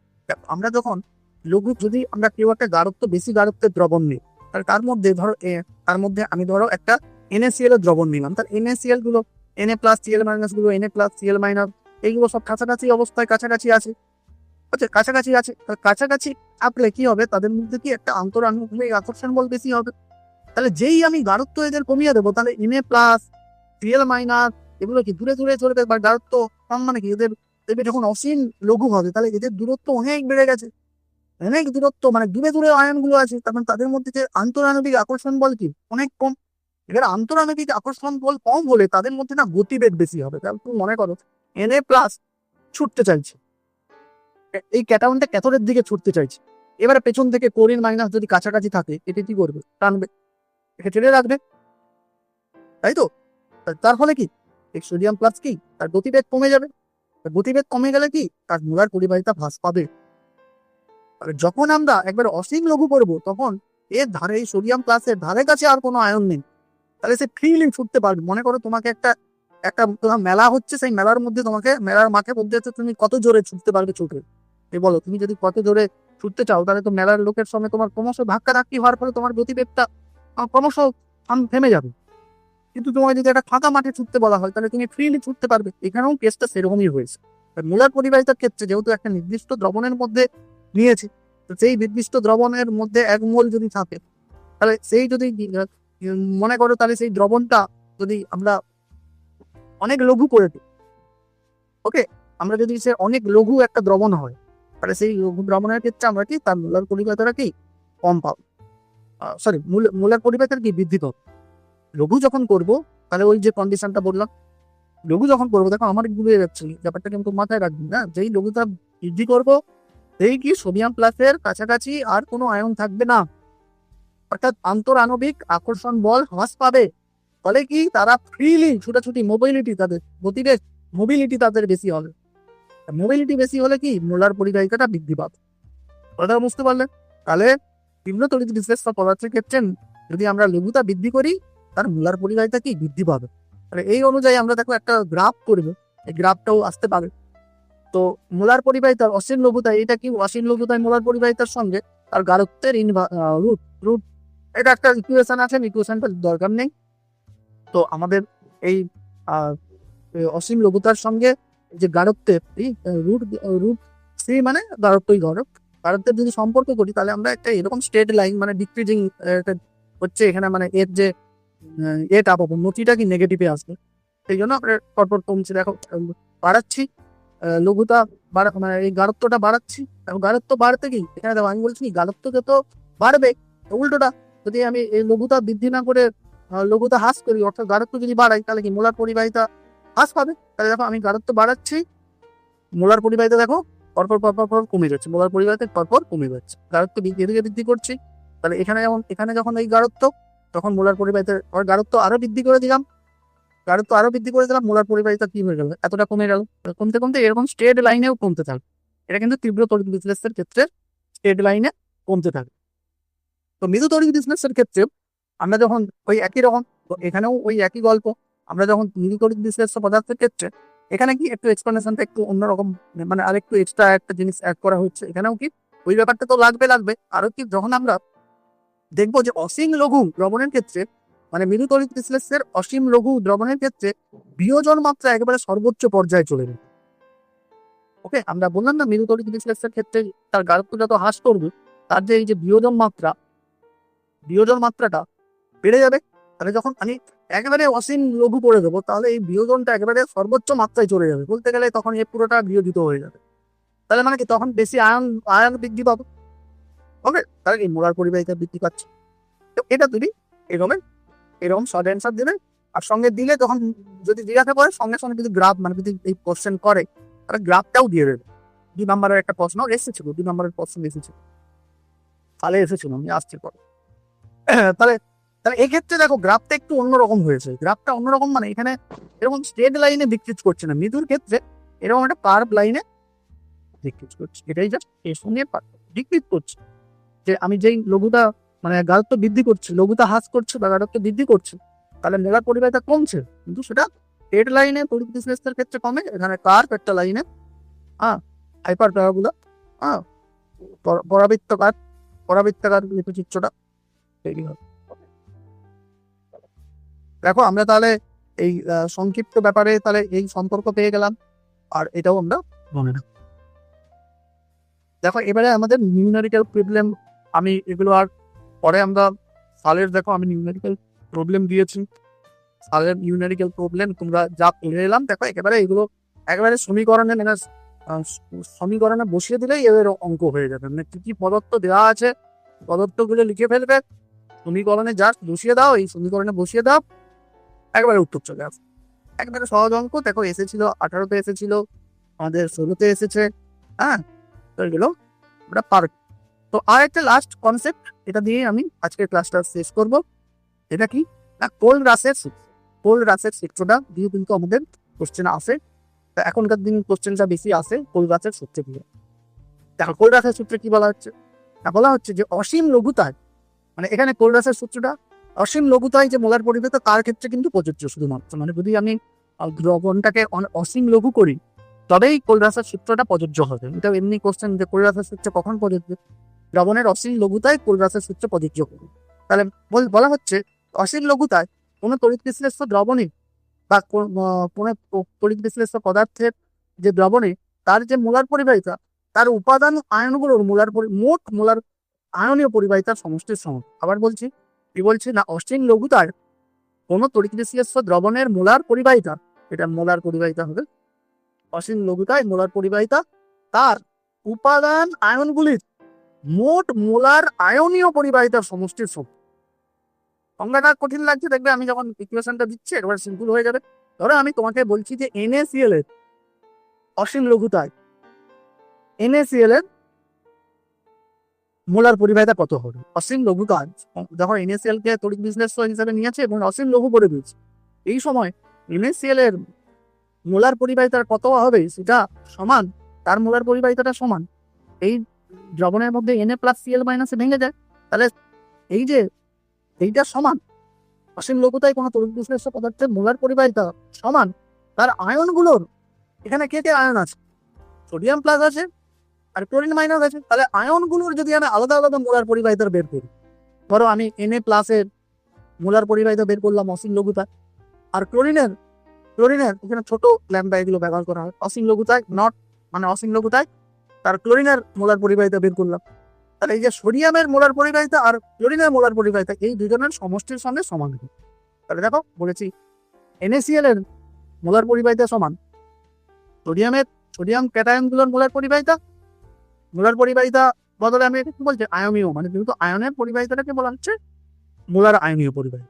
মোলার আয়নীয় পরিবাহিতা সোডিয়াম প্লাসের মোলার আয়নীয় পরিবাহিতা আর ক্লোরিন মাইনাসের মোলার আয়নীয় পরিবাহিতার সমষ্টির সঙ্গে সমান। এবারে দেখো এটা NaCl বলে একটু সহজ হয়ে গেল। মানে আরো একটা বিষয় আমাদের মাথায় রাখতে হবে, ধরো আমি তার জন্য তোমাদের ধরো আমি অন্য একটা লবণ নিচ্ছি, ধরো আমি এটা নিচ্ছি AlCl3, ওকে, AlCl3। তাহলে এর ক্ষেত্রে এর অসীম লঘুতায় মোলার পরিবাহিতা সমান, এখানে Al কি Al তার Al কি 3+ অবস্থায় থাকে, মানে AlCl3টাকে তুমি ভেঙে ফেলো, AlCl3 ভাঙলে কি হয়, Al 3+ আর 3Cl-, ওকে। তাহলে এই যে তাহলে অ্যালুমিনিয়ামের মোলার পরিবাহিতা প্লাস কি, দেখো এখানে কিন্তু 3টে ক্লোরিন আছে, তাহলে কি 3 নিতে হবে তোমার। এখানে যত টোটাল এই যে বলছে মোট মোলার আয়নীয় পরিবাহিতা, তাহলে এর টোটাল অ্যানায়নগুলোর মোট আয়নীয় পরিবাহিতা, মোলার আয়নীয় পরিবাহিতা কত হবে? 3 ইন্টু ল্যামডা নট ছোট ল্যামডা, এটা হবে মানে আয়নগুলোর মোলার পরিবাহিতাটাকে আমি ছোট ল্যামডা দিয়ে প্রকাশ করবো, তাহলে ক্লোরিন মাইনাস। ওকে দেখো, তাহলে অ্যালুমিনিয়ামের মোলার পরিবাহিতা সমান অ্যালুমিনিয়াম অ্যালুমিনিয়াম 3+ এর মোলার পরিবাহিতা প্লাস 3 ইন্টু ক্লোরিন মাইনাসের মোলার পরিবাহিতা। ওকে, তাহলে এগুলোই আমি এখানে গাণিতিক রূপটা দিয়েছি একটা কমন ভাবে লবণ নিয়ে, তোমরা এগুলো এটা বুঝতে পারবে। তাহলে একই রকম ভাবে দেখো, এগুলো আমি যেমন করালাম, এই যে Fe2SO4 এর ক্ষেত্রে এই মোলার পরিবাহিতা কিভাবে লিখবে এগুলো আমি করালাম। তো এই কোলরাসের সূত্র প্রযোজ্য কিভাবে কি ক্ষেত্রে হয়, এখানে আমি একটা লাস্ট অঙ্ক দিয়ে তোমাদের আজকে শেষ করবো। এই অসীম লঘুতায় মোলার পরিবাহিতা আমরা একটা অ্যাপ্লিকেশন আছে, মানে এই যে কোলরাসের সূত্র একটা অ্যাপ্লিকেশন কি না, অসীম লঘুতায় যদি মৃদু তড়িৎ বিশ্লেষের মোলার পরিবাহিতা আমরা সরাসরি নির্ণয় করতে পারি না। ধরো একটা মৃদু তড়িৎ বিশ্লেষ্য পদার্থ নিলাম, ধরো অ্যাসিটিক অ্যাসিড নিলাম, কি অ্যামোনিয়াম হাইড্রোক্সাইডও একটা মৃদু তড়িৎ বিশ্লেষ্য পদার্থ, অ্যামোনিয়াম হাইড্রোক্সাইড, অ্যাসিডিক অ্যাসিড, তো এগুলো মৃদু তড়িৎ বিশ্লেষ্য পদার্থ। তো এদের অসীম লঘুতায় মোলার পরিবাহিতা কত হবে সেটা আমরা ডাইরেক্টলি ক্যালকুলেট করতে পারি না বা সরাসরি মাপতে পারি না। কিন্তু তার জন্য আমরা কি করি না, কিছু তীব্র তড়িৎ বিশ্লেষ্য পদার্থের ক্ষেত্রে কিন্তু আমরা সেটা করতে পারি। তীব্র তড়িৎ বিশ্লেষ্য পদার্থ ধরো আমরা NaCl, NaOH, অ্যামোনিয়াম ক্লোরাইড, এগুলো কিন্তু সব তীব্র তড়িৎ বিশ্লেষ্য পদার্থ। এদের ক্ষেত্রে কিন্তু আমরা এই মৃদু তড়িৎ মানে অসীম লঘুতায় মোলার পরিবাহিতা নির্ণয় করতে পারি। আর যেহেতু অসীম লঘুতায় মৃদু তড়িৎ বিশ্লেষ্য পদার্থের মোলার পরিবাহিতা নির্ণয় করতে পারি না, তাই আমরা কোলরাসের সূত্রটা প্রয়োগ করে মৃদু তড়িৎ বিশ্লেষ্য পদার্থের অসীম লঘুতায় মোলার পরিবাহিতা পরিমাপ করতে পারি। কিছু তীব্র তড়িৎ বিশ্লেষ্য পদার্থের অসীম লঘুতায় মোলার পরিবাহিতা যদি আমরা জানি, তার ভ্যালু এগুলো এক একটা আছে ভ্যালু, এই ভ্যালুগুলো যদি জানি, তাহলে সেই ভ্যালুগুলো দিয়ে আমরা আরেকটা মৃদু তড়িৎ বিশ্লেষ্য যার সরাসরি নির্ণয় করা যাচ্ছে না, তার আমরা অসীম লঘুতায় মোলার পরিবাহিতা নির্ণয় করতে পারবো। জাস্ট আমরা একটা অঙ্ক দিয়ে ব্যাপারটা বুঝে নিচ্ছি। চলে দেখো, একবারে 2015-তে এসেছিল একটা অঙ্ক, কি বলা হচ্ছে দেখো, বলছে 298 ডিগ্রি সেলসিয়াস উষ্ণতায় অ্যামোনিয়াম হাইড্রোক্সাইডের মোলার পরিবাহিতা নির্ণয় করে। ওকে, দেওয়া আছে দেখো অ্যামোনিয়াম হাইড্রোক্সাইড কি, অ্যামোনিয়াম হাইড্রোক্সাইড একটা বললাম এক্ষুনি একটা মৃদু তড়িৎ বিশ্লেষ্য পদার্থ যার মোলার পরিবাহিতা অসীম লঘুতায় আমরা সরাসরি ডাইরেক্টলি নির্ণয় করতে পারি না। তোমাকে নির্ণয় করতে বলেছে ক্যালকুলেশন, মানে আমরা থিওরিটিক্যাল ভাবে কোলরাসের সূত্র প্রয়োগ করে নির্ণয় করতে পারি, নির্ণয় করতে বলা হয়েছে কোলরাসের সূত্র প্রয়োগ করে। তো তার জন্য দেওয়া আছে কিছু, দেখো অ্যামোনিয়াম ক্লোরাইড, NaCl, NaOH, এগুলো কি সব তীব্র তড়িৎ বিশ্লেষ্য পদার্থ, এদের অসীম লঘুতায় মোলার পরিবাহিতার মানগুলো দেওয়া আছে। অ্যামোনিয়াম ক্লোরাইডের কত 149 siemens centimetre square metre square. দেখো সিমেন্স এখানে আমার কোশ্চেনে কিন্তু সিমেন্স ছিল, যদিও এখানে কিন্তু ওহম ইনভার্স বা মো কথাটা ইউজ করা উচিত এসআই এর ক্ষেত্রে, কিন্তু আমার কোনো কোশ্চেনের মধ্যে সিমেন্স ছিল, যদিও বলছি এক সিমেন্স মানে কি 1 ওহম ইনভার্স, তাই এখানেও যদি আমরা এসআই এর ক্ষেত্রে যে সিমেন্স ইউজ করা হয় তাহলে এস ইউজ করা হয়, কিন্তু এখানে কিন্তু করতে পারবে, কোনো অসুবিধা নেই, যেহেতু দুটো একই আছে। তাহলে অ্যামোনিয়াম ক্লোরাইডের কত 149, NaCl এর কত 126, আর অ্যামোনিয়াম হাইড্রোক্সাইডের কত সোডিয়াম হাইড্রোক্সাইডের কত 248। তাহলে এই ভ্যালুগুলো আমরা তীব্র তড়িৎ বিশ্লেষ্য পদার্থের অসীম লঘুতা, এগুলো আমরা এই ভ্যালুগুলো আমরা ক্যালকুলেট করে রেখেছি, এগুলো আমরা জানি, এগুলো আমরা মাপতে পারি। তাহলে এইটা দিয়ে এদের দিয়ে আমরা কি এই অ্যামোনিয়াম হাইড্রোক্সাইডের, যাকে সরাসরি মাপতে পারি না, কোলরাসের সূত্র প্রয়োগ করে আমরা মাপতে পারি। আমরা থিওরিটিক্যালি কিন্তু মানে একে আমরা মানে পরীক্ষা করে মানে সেট আপ বানিয়ে এর অসীম লঘু করে আমরা এই মোলার পরিবাহিতা না বের করতে পারবো না। তাই আমরা এই যে কিছু তীব্র তড়িৎ বিশ্লেষ্য পদার্থ আছে সেই মানগুলো দিয়ে আমরা এটার বেরিয়ে যাবে কোলরাসের সূত্র প্রয়োগ করে, সেটাই আমরা এটা দেখে নেব। দেখো কোশ্চেনের এটাই কোশ্চেন দিয়েছে যে কিভাবে আমরা কোলরাসের সূত্র প্রয়োগ করব। দেখো আমরা কি জানি না, অ্যামোনিয়াম হাইড্রোক্সাইডের, তাহলে আমরা পাচ্ছি, দেখো আমরা প্রথমে এটাই নির্ণয় করতে চাইছি, অসীম লঘুতায় অ্যামোনিয়াম হাইড্রোক্সাইডের মোলার পরিবাহিতা সমান কি, তাহলে আমরা এইটা সমান জানি কি কোলরাসের সূত্র অনুযায়ী অ্যামোনিয়াম মানে এইটা জানি, এইটা মানে কি এদের ক্যাটায়ন আর এনায়ন গুলোর টোটাল মোলার পরিবাহিতার মোলার আয়নীয় পরিবাহিতার সমষ্টির সমান। তাহলে এটাকে আমরা এই ক্যাটায়ন এনায়ন ভেঙে এটা পাচ্ছি আর এটা পাচ্ছি। তাহলে এই যদি এই ক্যাটায়নের মোলার পরিবাহিতা মোলার আয়নীয় পরিবাহিতা আর এই অ্যানায়নের মোলার পরিবাহিতাটা আমরা পেতে পারি, তাহলে সেটাকে যুক্ত করে কি আমরা এটা পেয়ে যাবো। এবারে আমরা এইটা পাওয়ার জন্য, এই ভ্যালুটা পাওয়ার জন্য দেখো অ্যামোনিয়াম প্লাসটা কার মধ্যে আছে, এই অ্যামোনিয়াম ক্লোরাইডের মধ্যে অ্যামোনিয়াম প্লাস আছে, তাই না? তাই আমি কি লিখবো, দেখো এই অ্যামোনিয়া যেমন লিখেছি সঙ্গে ক্লোরিন মাইনাসটাও লিখবো। কি লিখবো, অ্যামোনিয়াম প্লাসের মোলার পরিবাহিতা, দেখো আমরা কি লিখেছি, অ্যামোনিয়াম প্লাসের মোলার পরিবাহিতা প্লাস মোলার আয়নীয় পরিবাহিতা প্লাস ক্লোরিন মাইনাসের মোলার। তুমি বলবে স্যার এখানে তো ক্লোরিন নেই, এই উপরে তো ক্লোরিন নেই, নেই কি আছে, আমি পরে এই ক্লোরিন মাইনাসটা এমন ভাবে লিখবো এই ক্লোরিন মাইনাসটা মাইনাস হয়ে যাবে। দেখো কায়দাটা কি করছি, মানে আমি এর থেকে যে আয়নগুলো পাওয়া যাচ্ছে সেই আয়নগুলোকে এমন ভাবে লিখবো, এই এমন ভাবে লেখার পরে মানে যোগ বিয়োগ করে দেখা যাবে এই দুটো আয়ন পড়ে থাকবে, এই দুটো আয়ন পড়ে থাকবে, অর্থাৎ এর তখন আমি পেয়ে যাবো। সেটাই আমি কি করছি, আমার আমার এই অ্যামোনিয়ামটা লাগবে, অ্যামোনিয়ামটা লিখেছি, পাশে কি লিখেছি ক্লোরিন মাইনাস। এবার ক্লোরিন মাইনাসটা একটা এক্সট্রা লেখা হয়ে গেল যেটা আমার দরকার নেই। তো এই এক্সট্রা জিনিসটা আমরা পরে কিভাবে এলিমিনেট করব সেটা পরে আসছে। এবারে দেখো এই ওইচ মাইনাস আছে, আমাদের দরকার ওইচ মাইনাসের, তাহলে ওইচ মাইনাস কার মধ্যে আছে, সোডিয়াম ক্লোরাইড, সোডিয়াম হাইড্রোক্সাইডের মধ্যে। তাই এখানে সোডিয়াম আর ওইচ মাইনাসকে আমরা একসঙ্গে দেখো একটা ব্র্যাকেটের মধ্যে লিখেছি, একে একটা, এই দুটোকে একটা ব্র্যাকেটের মধ্যে লিখেছি, এই দুটোকে একটা ব্র্যাকেটের মধ্যে লিখেছি। তাহলে এখানেও দেখো আমার তো অ্যামোনিয়াম আর ওইচ আছে, কিন্তু এই যে ক্লোরিন মাইনাস আর Na প্লাস এটা এক্সট্রা দুটো লেখা হয়ে গেল। এবারে এইটাকে এলিমিনেট করার জন্য তাহলে আমরা কি করলাম, মাইনাস Na প্লাস আর Cl মাইনাসের মোলার পরিবাহিতা। দেখো আমরা এইখানে কি আছে, মাইনাস আছে, তাহলে যেই মাইনাস দেবো তাহলে এইটা আর এইটা তো কেটে গেল, আর এটাও কি, এটা যেমন মাইনাস আছে প্লাসে মাইনাসে এটাও মাইনাস হয়ে গেল, তখন তাহলে মাইনাস ক্লোরিন, আর এইখানে দেখো প্লাস ক্লোরিন, আর এটাও কেটে যাবে। ব্যাপারটা বুঝতে পারলাম কিভাবে লিখলাম। তাহলে এবারে এইভাবে লেখার ফলে তার মানে এইটা, তাহলে এইটা সমান এই যোগ বিয়োগ করলে তো এটাই দাঁড়াবে আগের স্টেপে যেটা লিখেছে। আগের স্টেপে যে দুটো আয়ন, সেই দুটো আয়নকে আমি আরো কিছু, সেই দুটো আয়নের সঙ্গে আরো কিছু এক্সট্রা আয়ন যুক্ত করেছি বটে, আবার সেইগুলো সেই এক্সট্রা আয়নগুলোকে কাটানোর জন্য আরো মানে এলিমিনেট করার জন্য আমরা ব্যবস্থা করে নিয়েছি।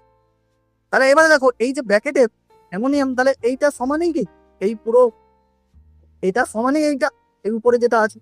এবার তাহলে এইটা লেখার ফলে দেখো একটা কি চলে এলো, এই যে অ্যামোনিয়াম আর ক্লোরিন এই দুটো যুক্ত করলে কি, এই ব্র্যাকেটের মধ্যে লিখেছি এই দুটো যুক্ত করলেই তো অ্যামোনিয়াম ক্লোরাইড পাওয়া যাবে, তাই না? এই অ্যামোনিয়াম ক্লোরাইডকে অ্যামোনিয়াম আর ক্লোরিন, তাহলে এইটা অ্যামোনিয়াম, তাহলে এটা প্লাস হয়ে গেল। আর দেখো এই যে সোডিয়াম আর হাইড্রোক্সাইড, তাহলে এই দুটো যুক্ত করলে কি সোডিয়াম হাইড্রোক্সাইড পেয়ে গেলাম। ওকে, এবার দেখো এইটা মাইনাস আছে, তাহলে মাইনাস দিয়ে কি করেছি, এই দুটো সোডিয়াম আর ক্লোরিন যুক্ত করলে কি সোডিয়াম ক্লোরাইড পেয়ে গেলাম। ওকে, আমি অ্যাকচুয়ালি কি না, আমরা এই অ্যামোনিয়াম ক্লোরাইডের অসীম লঘুতায় মোলার পরিবাহিতা পেতে গেলে আমরা কি করবো, অ্যামোনিয়াম ক্লোরাইডের মোলার পরিবাহিতার সঙ্গে সোডিয়াম হাইড্রোক্সাইডের মোলার পরিবাহিতা যুক্ত করে যদি সোডিয়াম ক্লোরাইডের মোলার পরিবাহিতা বিয়োগ করে দিই, দেখো এই যে সোডিয়াম অ্যামোনিয়াম ক্লোরাইডের মোলার পরিবাহিতা বলেছিলাম 149, সোডিয়াম তার সঙ্গে কি করবো, সোডিয়াম হাইড্রোক্সাইডের মোলার পরিবাহিতা 248, তাহলে 149 আর 248 যুক্ত করে আমরা যদি তার থেকে অ্যামোনিয়াম সোডিয়াম ক্লোরাইড, দেখো এই যে সোডিয়াম ক্লোরাইড, এটা কি মাইনাস সোডিয়াম ক্লোরাইড, সোডিয়াম ক্লোরাইডের ভ্যালু কত 126, এই 126 মাইনাস করে দিতেই কি 271 উত্তর এসে গেছে। ওকে, তাহলে একই রকম দেখো আমরা তাহলে এগুলো খুব সহজে পাবো। চলো আর একটু জাস্ট বিষয়, তাহলে আমরা আরো একটা বিষয় জানি যে এই যে বিয়োজন মাত্রা, এই যে একটা অসীম লঘুতা একটা মিউতরিক বিশ্লেষ্য পদার্থের বিয়োজন মাত্রা, মানে আমরা সেই আয়নীয় সাম্যাবস্থায় পড়েছিলাম যে বিয়োজন মাত্রা আলফা দিয়ে প্রকাশ করা হয়। আলফা মানে একটা লবণ সে A প্লাস আর B মাইনাস ধরে ভেঙে যাচ্ছে, তো সেক্ষেত্রে তার কি হারে বিয়োজন দ্রুত হচ্ছে, সেই বিয়োজন মাত্রাটা আমরা যদি আলফা বলি, এখানে বলা হচ্ছে যে বিয়োজন মাত্রা সমান একটা নির্দিষ্ট গাঢ়ত্বে মোলার পরিবাহিতা এবং অসীম লঘুতায় মোলার পরিবাহিতার অনুপাত। বিয়োজন মাত্রা সমান একটা নির্দিষ্ট গাঢ়ত্বে, ধরো একটা নির্দিষ্ট গাঢ়ত্ব C গাঢ়ত্বে মোলার পরিবাহিতা যদি ল্যামডা m হয়, এবং ওই দ্রবণকে যদি আমরা অসীম লঘু করে দিই, তখন যদি মোলার পরিবাহিতা অসীম লঘুতায় মোলার পরিবাহিতা ল্যামডা নট m হয়, তাহলে এই দুজনের অনুপাত কি ওই তড়িৎ বিশ্লেষ্য, যে তড়িৎ বিশ্লেষ্যটা নিয়েছি সেই তড়িৎ বিশ্লেষ্যের বিয়োজন মাত্রার সমান হয়ে যাবে। তাহলে আলফা সমান lambda m by lambda not m। দেখো এইগুলো আমরা এই ব্যাপারগুলো ওই আনুষঙ্গিক আসছে যে আমরা কি জানি বিয়োজন ধ্রুবক সমান আলফা স্কোয়ার C। তো এগুলো যদি কেউ ওই আয়নীয় সাম্যাবস্থা করা থাকে আমার এটাই মেম লাগবে, আমি এগুলো দিয়েছি, এগুলো বুঝতে পারলে কিনা হোয়াটসঅ্যাপে বলো, এগুলো এক্সট্রা সবার জন্য নয়। যদি কেউ পারো সেটা করবে, মানে বোঝার চেষ্টা করবে, না বুঝতে পারলে আমাকে হোয়াটসঅ্যাপে মেসেজ করবে বা ফোন করবে। আচ্ছা, তারপরে আমরা এইভাবে দেখো, এখান থেকে 2023-এ এখান থেকে জাস্ট কোশ্চেন এসেছে। তোমাকে বলেছে যে কি বের করতে বলেছে, মোলার পরিবাহিতা বের করতে বলেছে এবং শতকরা বিয়োজন মাত্রা বের করতে বলেছে। বিয়োজন মাত্রা শতকরা কি, এটা হচ্ছে দশমিকে, আলফাটা কি একটা দশমিকে আছে, তাহলে শতকরা করতে গেলে আমি আলফার সঙ্গে 100 গুণ করে দিলে শতকরা বিয়োগের মাত্রা পেয়ে যাবে। ওকে, তাহলে তোমাকে আলফা বের করতে দিয়েছে। আর দেখো আলফা বের করার জন্য তাহলে আগে আমি এই যে ল্যামডা বের করে নিয়েছি, তারপরে দেখো অসীম লঘুতায় ল্যামডা নট বের করে নিয়েছে। এবার তাহলে আলফা সমান, দেখো আলফা সমান lambda m by lambda naught, আর ভ্যালুগুলো বসিয়েই কি এটা পেয়ে গেছে। এবার তোমাকে শতকরা বলছে, তাই আলফা ইন্টু 100 করে দিয়েছে, তাহলে ভ্যালুটা এসে গেছে এটা, তাহলে অ্যান্সার এসে গেছে এটা। ঠিক আছে, তাহলে এইগুলো দেখে দিও নোটে। তো আমরা এরপরে হোমওয়ার্ক দেবো, হোমওয়ার্কের সময় নিউমেরিক্যাল প্রবলেমগুলো তোমাদের নিশ্চয়ই ডাউট হলে অবশ্যই জিজ্ঞাসা করবে। তাহলে আপাতত আজকে আমাদের এখানেই ক্লাসটা শেষ হয়ে গেল, নোটটা। তো আমাদের জাস্ট আর একটু অংশ বাকি আছে এই ব্যাটারি নিয়ে, যেগুলো একটু অতটা ইম্পর্টেন্ট নয়, তবু একটা অতটা কোশ্চেন আসতে পারে। তেমন কোশ্চেন আগে আসেনি, তবে দু একটা জায়গায় একটু ইম্পর্টেন্ট আছে ব্যাটারি সংক্রান্ত কিছু বিষয়। আর তোমাদের একটা নতুন সিলেবাসে অ্যাড হয়েছে লিথিয়াম ব্যাটারি, যেটা আমরা বিভিন্ন এখন ইলেকট্রিক্যাল যে ইভি সেক্টরে আমরা লিথিয়াম আয়ন ব্যাটারি ব্যবহার করি। তো লিথিয়াম আয়ন ব্যাটারিটা তোমাদের এই নতুন সিলেবাসে অ্যাড হয়েছে, ওটাও আমরা ডিসকাস করবো।